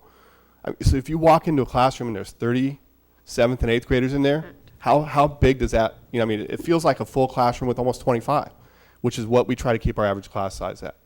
So when we look at this proposal and the numbers, first of all, I love the little girl who came up and spoke, the student, and talked about the riding the bus. We found that many of our students are returning to our neighborhood. We have a right to educate the students in that neighborhood, that they don't have to get on a bus and ride across the town. We're finding that more and more students are coming back, and it's not okay to take that away and to cram students in classrooms. It's these formulas that have caused us to be in this situation. And so I ask you, is that right? And you need to make a decision on that. Thank you. Thank you very much. Is Maria Leon here today? Is Maria Leon? Yes? Are you Maria Leon? Okay, you're next, please, and then you would be next.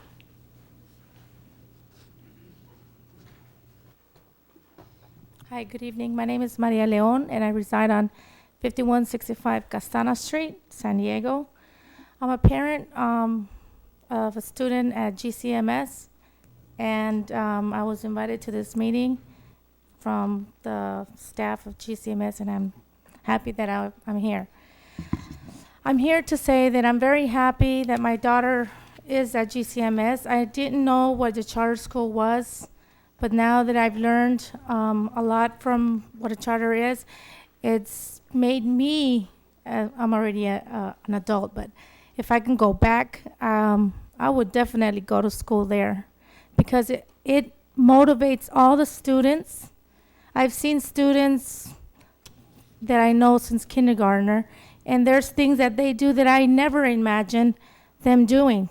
Being on stage, having the courage to be motivated. I've never seen a director or principal that motivates these kids so they can do good and they can move on and go to college. And these are kids that are from the neighborhood, and these kids need to, I'm not saying the correct words, but these kids need to go to college, and they have the right to go to college. And this school has showed me that they know how to teach these kids and prepare them to college. My daughter got a award for honor roll for 3.9, and I'm very proud because she's there. And I have 5 kids, and I'm hoping that you guys keep this school open, charter, from 7th through 9th. And I hope that you do not move it and move these 8th graders to another school. I have a daughter that I had to move to another school where she needed to be bused. I had to bring her back. Okay. Sorry, is that my time up? I think so, yes. Thank you very much. Well, please take in consideration leaving the school, GCMS. Thank you. Thank you very much. Sorry? Let's see.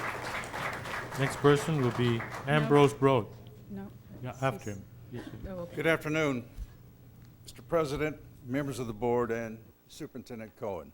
Cecil Stepp, Chair of the Board of Gompers Charter Middle School.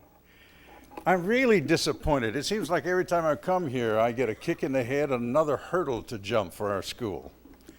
This was something produced on the 24th. There was a meeting at our campus for parents.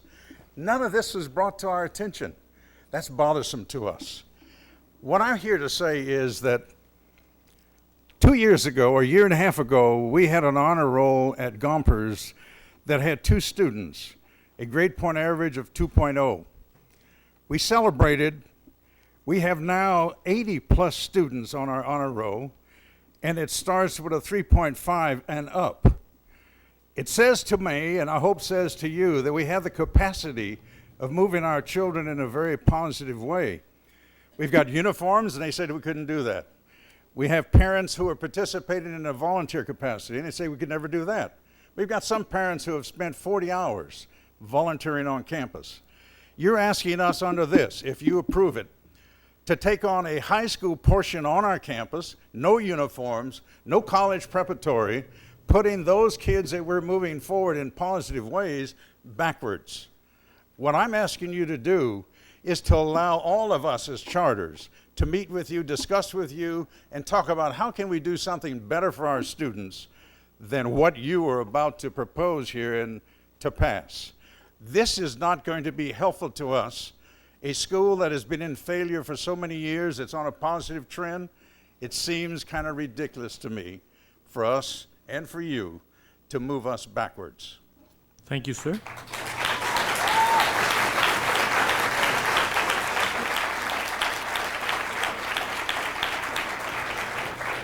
Ambrose Rhodes, followed by Chanel Johnson, please.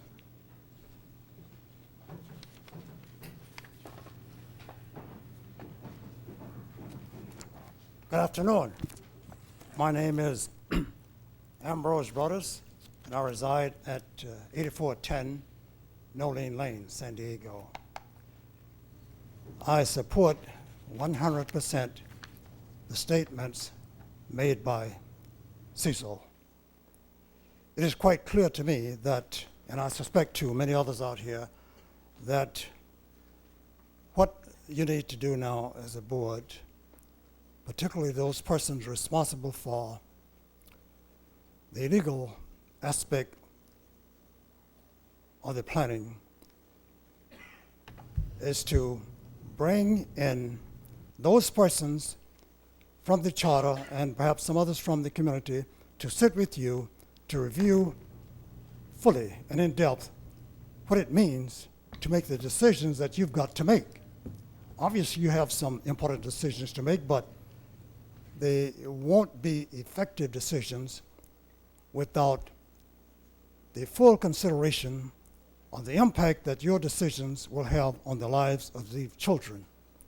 We've watched over the years in this community how boards have organized programs, and admittedly, there have been some progressive steps taken, but it never fails that there and then you will see efforts occurring that will not take into consideration the value of the input and the meaning of participation for those persons out there who are intimately involved with the students. Last night, I had the pleasure of sitting in a meeting at Gompers School. It's the first time I've had a chance to sit with parents and staff at a school meeting for some time. But I was impressed with the some 40 or 55 parents who were there. Parents unanimously were in strong support of the academic programs that are occurring at Gompers. There was one very significant problem with proposals that they were confronted with last night. And that is that those currently 8th grade students will be required, as the parents understood it last night, to transfer to another school as 9th graders beginning September. And you know the reason for that. It probably came about as a result of something that you had no control over, but the parents didn't have control over that either. So take into consideration the total aspect of their lives before you conclude to proceed with the decisions that you feel that you must make. I would suggest that, Mr. DeBeck, that motion that you or someone made up there be taken off, and that there be no action on that until these parents, this community, have an opportunity to sit with you in an in-depth manner to review the total ramifications of what it is you're about to do. Thank you, sir. It won't be effective without that kind of approach. Thank you. Thank you very much. Chanel Johnson, followed by Lincoln Fish, please. Chanel Johnson, and then Lincoln Fish. Good evening. My name is Chanel Johnson. I live at 5359 Santa Margarita Street, number 4, in the 92114 zip code. And I am a parent of 3 children that currently attend Gomper Charter Middle School. I also have an older son that attends the high school for Gompers. Our biggest concern and shock has been that we understand that Lincoln would not open and that it was pushed off to a later date. But for me to basically have 15 days, you know, yesterday it was 16, today it's 15 days to decide where my daughter that will be moving on, you know, where she's gonna go. But more importantly, my 8th grade son, who is doing so well, that already transferred from another school in San Diego and is now there doing so well, to have to, you know, basically push him off into another school for another year so that he can try to later on fulfill his dream of going to Lincoln. What we're afraid of is that if we have to send our children elsewhere, there's a chance they may become comfortable in that and lose out on the hope and dream that they originally started out to have. And that is very disturbing because I feel like I'm uprooting my children. And what I'm here today is to ask for consideration that Gompers Charter Middle currently is 7 through 9. For one more year, just like we had to put off for Lincoln to go to Lincoln, for one more year we remain in that. If we need to make an amendment, if the charter needs to make an amendment, I'm sure the parents will back that up. And we're asking for consideration of that so we don't have to displace our children. The staff and the children have a wonderful rapport. They're growing strong. The parents are supportive. We're all growing together as a community. And I'm asking this board and the charter boards to work together. Thank you very much. Lincoln Fish, followed by Bill Harris, please. Good evening. I'm Lincoln Fish from the San Diego Cooperative Charter School. I want to start by thanking Mrs. Nakamura for the nice compliment. Thank you very much. We greatly appreciate the preliminary offer in the report that was made today that we co-locate with Einstein Charter Academy on the former Brooklyn Elementary site. We do, however, in our original Prop 39 application, we submitted some alternatives, and I think I would like to see those explored in the report. I think they would better serve our students and the San Diego community, and especially given the vote taken on item 7B, the word may notwithstanding. As I mentioned, I speak for the San Diego Cooperative Charter School, and that spirit of cooperation extends to basically everything we're involved in. And I think so far we've worked very cooperatively with the district in trying to look at the facilities issue, and we would like to continue to do that and continue to explore it as we look at this report and look at the options available. Whether or not you take action today, I would urge you to continue to work cooperatively with us on that, and I appreciate your efforts. Thank you very much. Thank you very much, Bill Harris, and then Dick Alpert, and then Isabel Castillo with Olivia Flores. Bill Harris. Thank you very much, President Ackley, Board Member, Supervisor Cohn, or Superintendent Cohn. I'm happy to provide you with 173 names, all offered in a single day from those who've expressed interest in addressing the board today. All have deferred the request to Mr. Fish, our board president. I also appreciate this preliminary recommendation, though I too have concerns about the attendance calculations on which it is based. As the report on this item acknowledges, the cooperative provided very substantial documentation about our projections. Those facts do not seem to be reflected here, and it has a large potential for impacting many of the concerns that you as board members have expressed already. I also want to make the board aware of the increasing community support for our alternative facilities request for the use of the Fremont Elementary School campus in Old Town. The Old Town Planning Group, the Chamber of Commerce, and a growing host of local businesses support that option. Staff for each of the San Diego City Council members serving our intended population have also expressed interest in the Fremont option. Again, we appreciate this preliminary recommendation and hope that the board will include direction to staff to more fully or more thoroughly investigate and report on the Fremont option for the San Diego Cooperative Charter School as part of its vote to accept this report. Again, we would like to see that as affirmative direction to staff.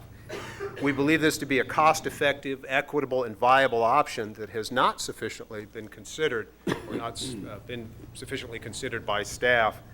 And we think that this option would go a long way in addressing many of the concerns that have been expressed about the co-location and other activities regarding this report. Again, Thank you very much for your time. time. Thank you. Thank you. Dick Alpert, followed by Isabel Castillo and Olivia Flores. Didi Alpert, It's I'm Didi sorry. Alpert. No, I'm sorry, it's, yeah. my writing is so bad I'm going to have to go back to school, I think. But thank you very much. I'm a member of the board of the Gompers Charter Middle School, and I wanted to take a moment to first thank you for rejecting the option of not providing Prop 39 facilities to all of these charter schools who are out here today. But what I would like to add to that is to say that it seems to me that this is not yet soup, not only for Gompers, but for so many of the other charters who have spoken here today. To have just received the information and the suggestions about who would be paired with whom, I know you have difficult decisions to make, but it seems to me that more time is needed, that you need to sit down, you need to talk with people in the community, you need to work on these, and as I say, it may in the end be that not everyone is going to be entirely satisfied, but I think if you move today, you're going to find that you have so many dissatisfied people, and I think appropriately so, because time has not been spent to continue to work on this, to come up with the very best possible solution for the district and the many charters that you have supported. Thank you. Thank you very much. Thank you. We have Isabel Castillo and Olivia Flores together, followed by Michelle Evans, please.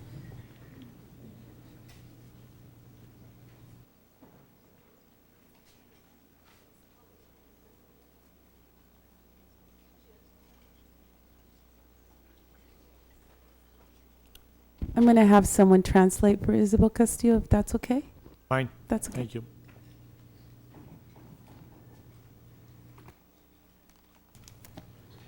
Okay.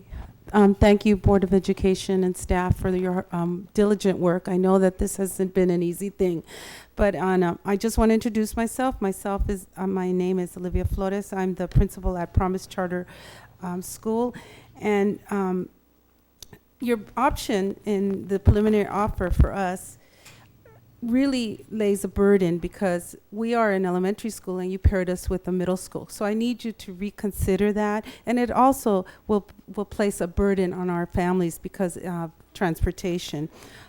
Isabel Castillo is our school site council president, and Juan Tirado is one of our sixth grade teachers, or great teachers at Promise Charter.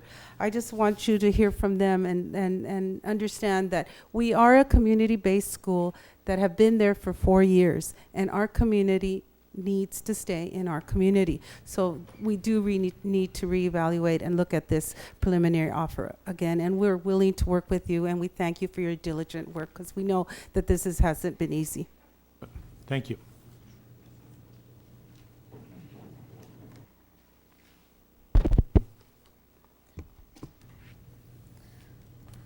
Nuestra escuela tiene 4 años. En esta comunidad nosotros necesitamos más espacio porque ya tenemos 7 salones. Tenemos permitido llegar hasta el 8, hasta el 8º grado. Necesitamos más salones. La razón que nuestros resultados y el mejoramiento de esta escuela es por el apoyo y el apoyo de los padres de familia. También es un lugar más cercano para que los padres de familia sigan teniendo ese impacto. Gracias, señora. Just to go ahead and let you know. Please. I'm sorry? Oh. Please, yes, proceed. One of the things that Ms. Castillo was saying is that our school, our charter is permitted to go out until the 8th grade, and it was something that was approved by this board a couple of years ago. Right now, we're up in the 6th grade, and to keep on growing, we do need more classrooms. And another one of the reasons why our school, Promise Charter School, has succeeded, it's because of the community, the parents supporting the school every day, being close to the school every day. And like Ms. Castillo was saying, I mean, if you move that away from them, it is kind of like you're taking that away from the school and the students. And again, once again, it is connected to the fact that the test scores from our school, we don't have the luxuries, but the school, the students, and the parents, the community, that's what makes Promise Charter School. And that's why it's best for us to stay at that community. Thank you very much. Thank you very much. Muchas gracias. Michelle Evans, followed by Allison Kenda, and then Carrie Myers. Please. Thank you. Good afternoon, board members and superintendent. My name is Michelle Evans. I reside at 5510 Dream Street, Apartment I, 92114. And I also am a board member of Gompers Charter Middle School. And what I'm here to say is, as a board member and a community member, is let's build a partnership between the two of us. Our school is in its first year, and if you move the student now, you're going to uproot them. We all know that Lincoln isn't opening until 2007. These kids want to articulate to Lincoln. They're looking forward to going to Lincoln. So let's leave our 7th, our 8th, 9th, our 8th graders currently where they're going to be. Let's not uproot our students. I already have students catching the bus, going to other schools because Lincoln is not opening. I live down the street from Lincoln. Let's make a partnership between this board, our school, and our community. Don't alienate us. Don't bring us to the table. Not bring us to the table. We want to work with San Diego Unified School District because we're all in the business. As said before, it's educating students. Students are our priority. It should be students first. Over 300 of our kids would say they would stay at the charter school. So let's leave them there until you guys are able to place them at Lincoln. If you move them to other schools now, you may not get their enrollment in 2007. I have a student, a 10th grader, who wants to go to Lincoln. But because he has to wait another year, he may not graduate from that school, which is his neighborhood school. So please, let's build a partnership with each other. Let's work together because it's all for the good of this community and these students. Thank you very much. Allison Kenda, followed by Carrie Myers, and then Lucy Fowers. Good afternoon. Allison Kenda, Assistant Director, Gompers Charter Middle School, on-loan teacher from San Diego Unified School District. I'm really upset as a staff member of both places to find that report today at this time. To just see that for the first time is so disappointing to me in so many respects. The work that we have laid out in front of us is very difficult work when it has 200% of our attention. But when things like this come along, a lack of planning, and it puts a real obstacle in our way, it takes our focus off of what the real work is. And the real work is changing the culture at Gompers Charter Middle School. That's how we saw it. That's how I saw it 2 years ago when I went as a staff member of Gompers Middle School. Mr. DeBeck, I listened to you in a board meeting less than 2 years ago, I believe, when you said that you didn't know what needed to happen at Gompers, but you knew something drastic had to happen, a change had to happen there. Well, this may not be quite what you had in mind, the charter, when you said those words. But let me tell you, it's been a great change for the kids and for the community. And our configuration, as outlined in the charter, a lot of people would like to believe it's really easy to just say, well, the charter says you're 6 through 8. Well, yeah, we based that on the fact that Lincoln was going to be open and we were going to create a viable feeder. But now the district is talking about K-8 configurations, and now the Lincoln is not going to open, then that drastically changes the premise we went into the writing of that. And as a work group member, I'd just like to point that out. And please don't leave us off the table. Please have us at the table, have our parents, have our staff, have our children at the table in all of these decisions. Just too late this time with this one. Thank you. Thank you very much. Carrie Myers, and then Lucy Fowers, and then Peter Choshlas. Okay. Carrie Myers, please. Carrie Mayers? No? All right.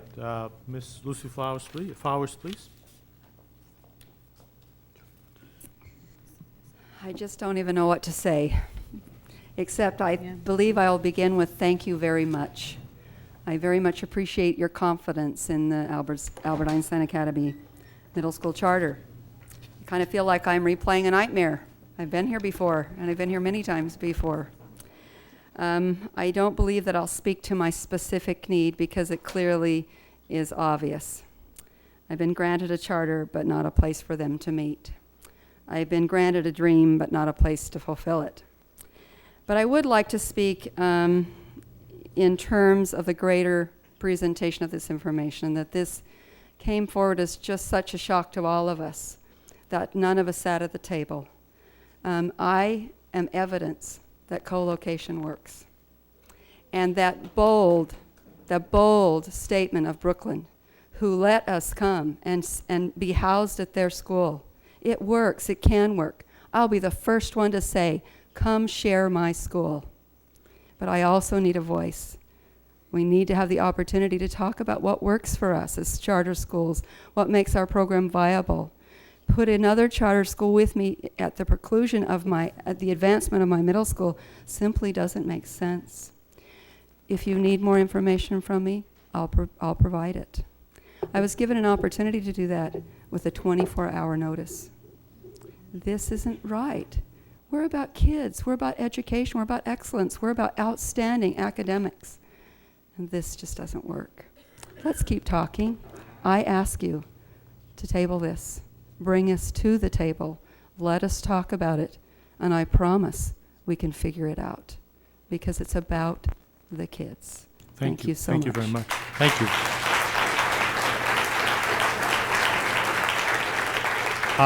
There's a person who wishes to speak. First name is Peter.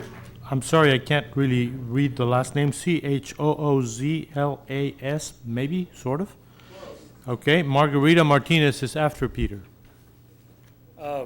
Good evening, Superintendent Cohen and board members. My name is actually Pete Chodsko. I am a teacher at Gompers Charter Middle School. And as a teacher at GCMS, I remind my students daily that one of our core values is respect. At GCMS, we try to exemplify what we call REACH values. And the R in REACH stands for respect, the E stands for enthusiasm, the A for achievement, the C for citizenship, and the H is for hard work. Without any input from our families, this board decided that because Lincoln High School was not going to open on time, they knew what was best for our students. Our family at GCMS were limited to three choices without any of their input. I don't feel that respect was shown to our families. Respect would have been asking the parents and students what they wanted as options for 9th grade, prior to making the decision to not only limit our grades, but to take away our existing space. Please listen to our parents and students and do what they know is best. Give our students a real choice for their future. Give our students the opportunity to stay at GCMS, the opportunity to continue finding success in their education. Thank you. Very much. Margarita Martinez. And then Ms. Roberts, Demare Roberts. And then Arif Ahmed. Thank you. Good evening. My name is Margarita Martinez. I'm an 8th grade student at GCMS. I'm here today to ask if we can please keep Gompers a charter middle school for 7th, 8th, and 9th grades for the upcoming school year of 06-07. I think it would be better for all of us because last year nobody cared about this school, including me. But things are better this year, and our school is a better place. Our classrooms are much nicer, our teachers are much better, and our school is a safe place to be. We can finally learn. If you remember, it was this time last year when you took Director Rivera away from us. Have you already forgotten Miriam's words? Is it wrong to want something good? Why can't we stay here at our school? A school that we have made together. It's not our fault that Lincoln is not ready. Why should we be punished and forced to leave? Simply because another building is not finished? We have been through so much and we have created a home and a community at our school. Please don't break another promise. Thank you. Thank you very much. Roberts, please. Thank you. Thank you. Excuse me, please, I appreciate the applause, but we really have a long list of items to carry, and we need to give everybody an opportunity to speak. Please hold the applause. All right, Mr. Roberts. First name, please. DeAndre. Thank you. My name is DeAndre Roberts, and I'm an 8th grade student at GCMS. I have a question. Just as Miriam asked before me, why do you take the good things away from us? First it was Director Rivera, now you're trying to take our school. What's the Gompers Charter Middle School without the school? Our parents and other members of the community worked hard for this. They didn't spend months going door to door getting signatures so they could just turn around so you could tell us to leave. I went to Gompers Middle School in 7th grade. It may not have been perfect, but Director Rivera came and changed us. Then you took him from us and the chaos started again. Now that there's Gompers Charter Middle School, things have changed. So while you're asleep tonight, think, why would you flush all of our dreams down the drain because you don't believe in us? You don't think we can succeed. Well, you know what? We can. We can do anything if you just give us a chance. Thank you very much. Thank you. Arif Ahmed, please. Arif Ahmed, followed by Jeff Cota. Carter. Cota. Thank you.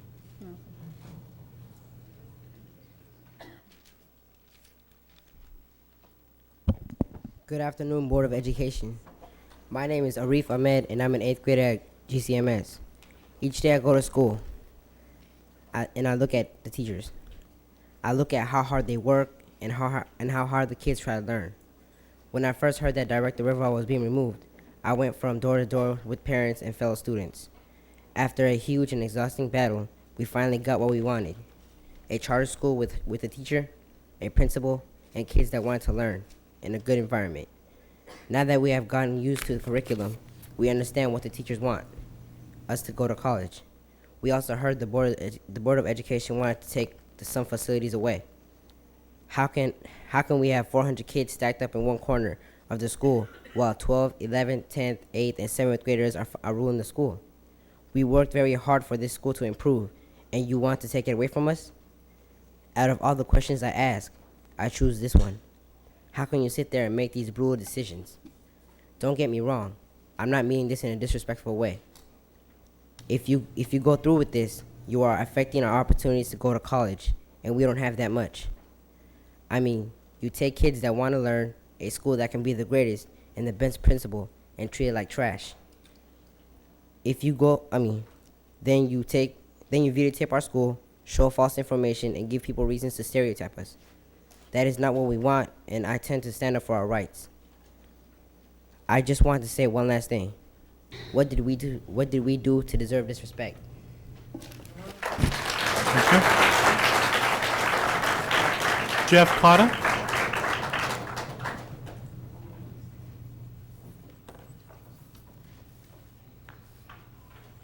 Good evening. I'm Jeff Cotta, representing Momentum Middle School. We just would like to briefly say that we'd like to request the opportunity to meet with the board and find ways to amend our request so that we can move forward as being a charter school.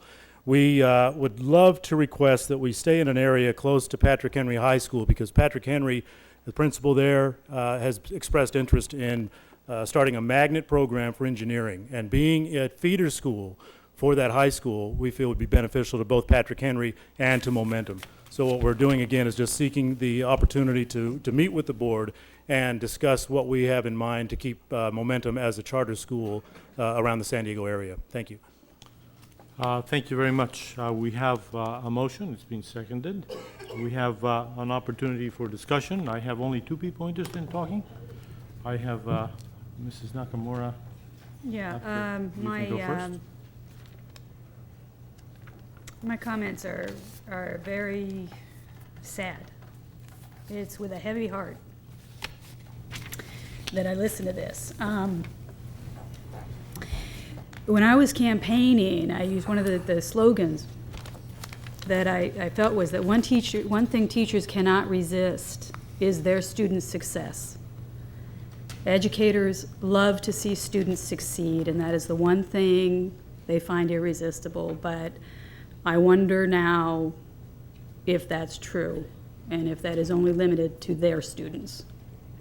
Because we have charter schools that are succeeding and that need our support. I do feel this was sprung on you, and in truth, it was sprung on me. There are a lot of reasons for this. There are a lot of moving parts to this, but I don't feel that in our role as educators and as adults is to exemplify cooperation and collaboration and people working together. And while I respect the people that have developed this, I don't think that reflects their best intentions. I think that this motion should be removed and that we should come and talk to our charter schools. This was, and I know I'm not alone in this feeling, I think that we should, I think that your comments were completely on point. The board that was recently elected to these positions in the last election, that board fought top-down management. That board fought one size fits all. That board fought for respect, and it fought for what it believed in, but to be honest with you, I'm not sure what that is anymore at this juncture.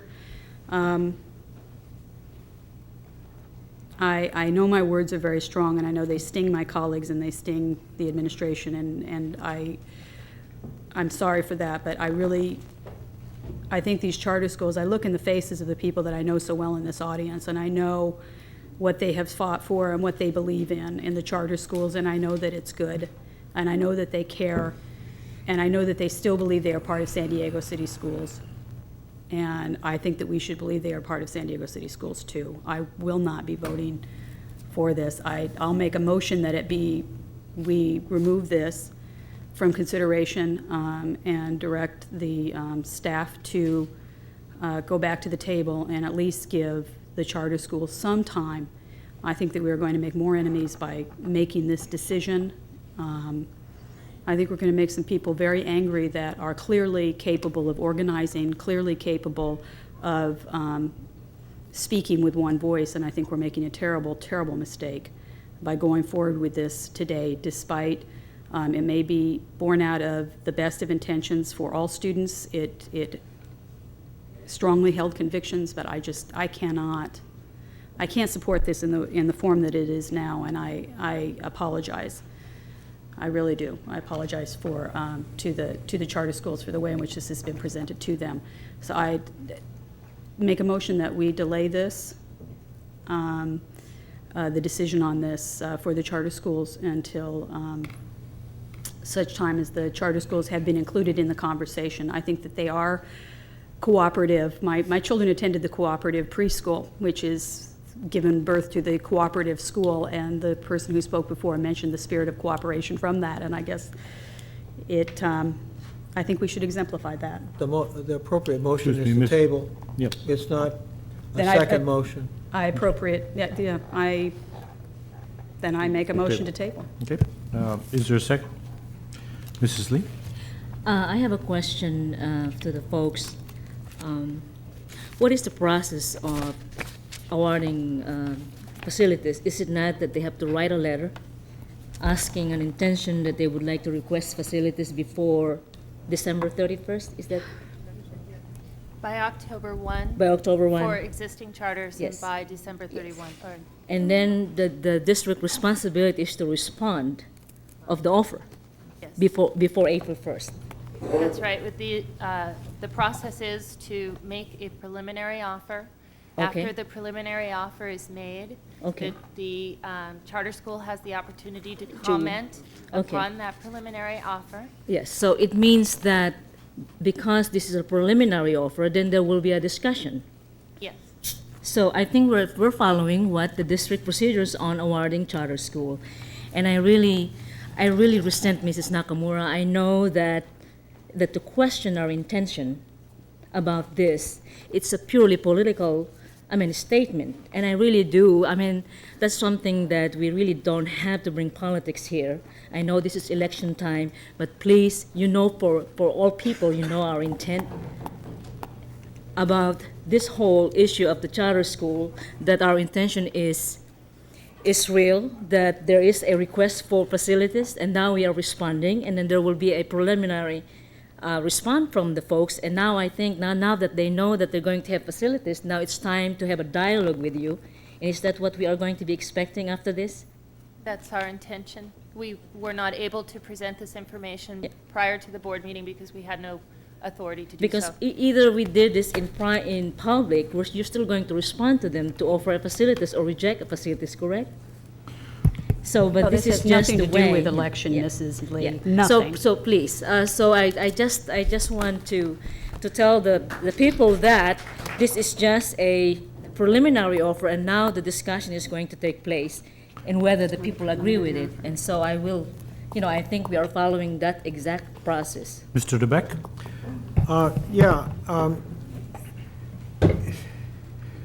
Part of the problem, and I think it's well known in the charter community, and it should be by all the people here, that it's pretty hard to meet and talk collaboratively when people sue you.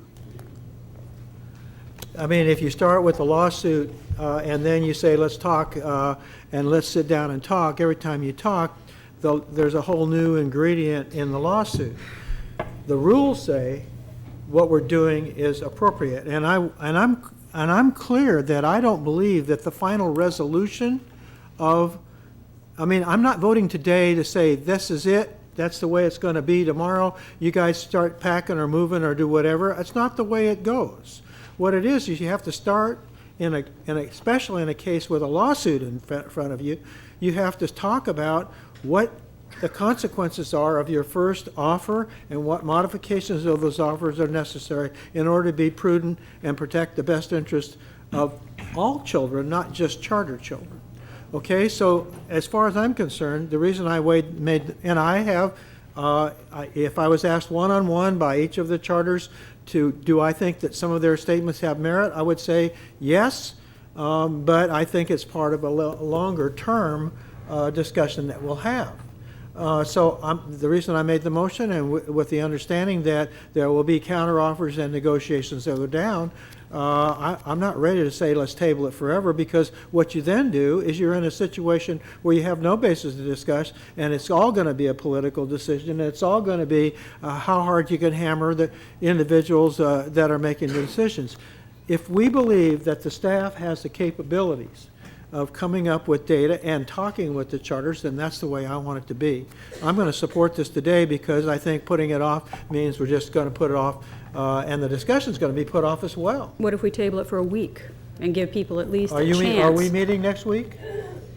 We could meet, we could. Well, then that available. should be in your motion, but what I'm getting at is, Okay.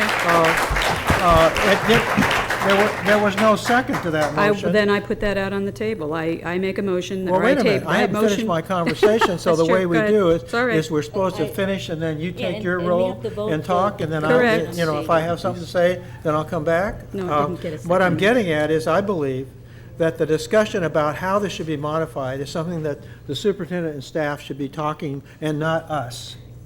Okay? And I believe that, I honestly believe that that's going to happen. But I honestly also believe that it would have been a whole lot better had we not been faced with a lawsuit that says, you know, as soon as you move, we're going to sue you. Or as soon as you don't move, we're going to sue you. So that's the way it is. You know, it's easy to say, let's get along, but it's harder to say it when somebody's already sued you. Thank you, Mr. Beck. Ms. Jackson?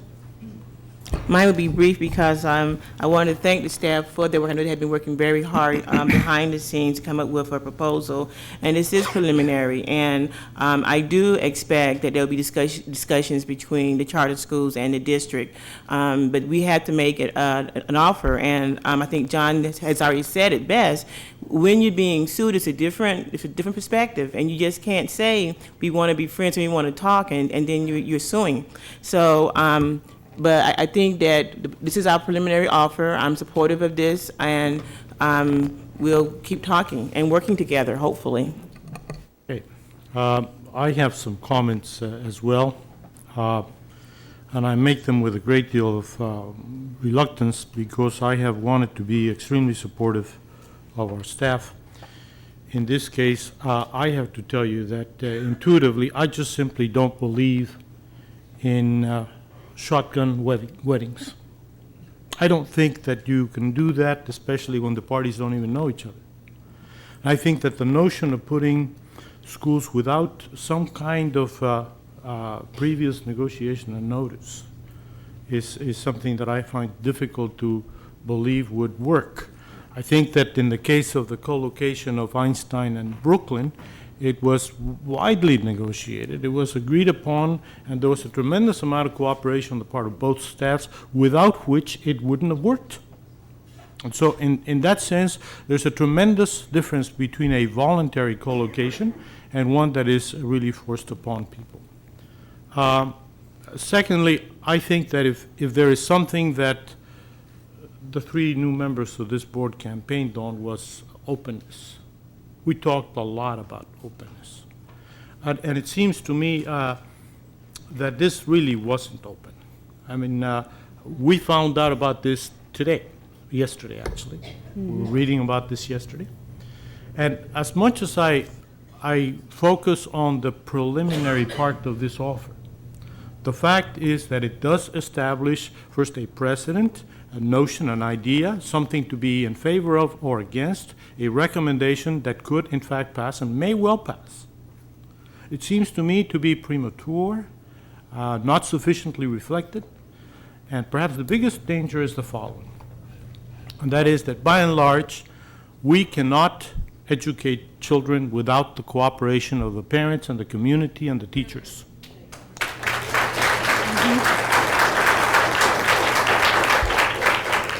And I'm not in a political campaign.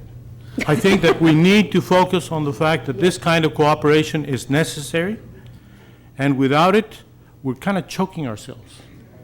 And I think that it is necessary for us to reconsider, because this to me just seems to be just a little too hasty. I will vote no.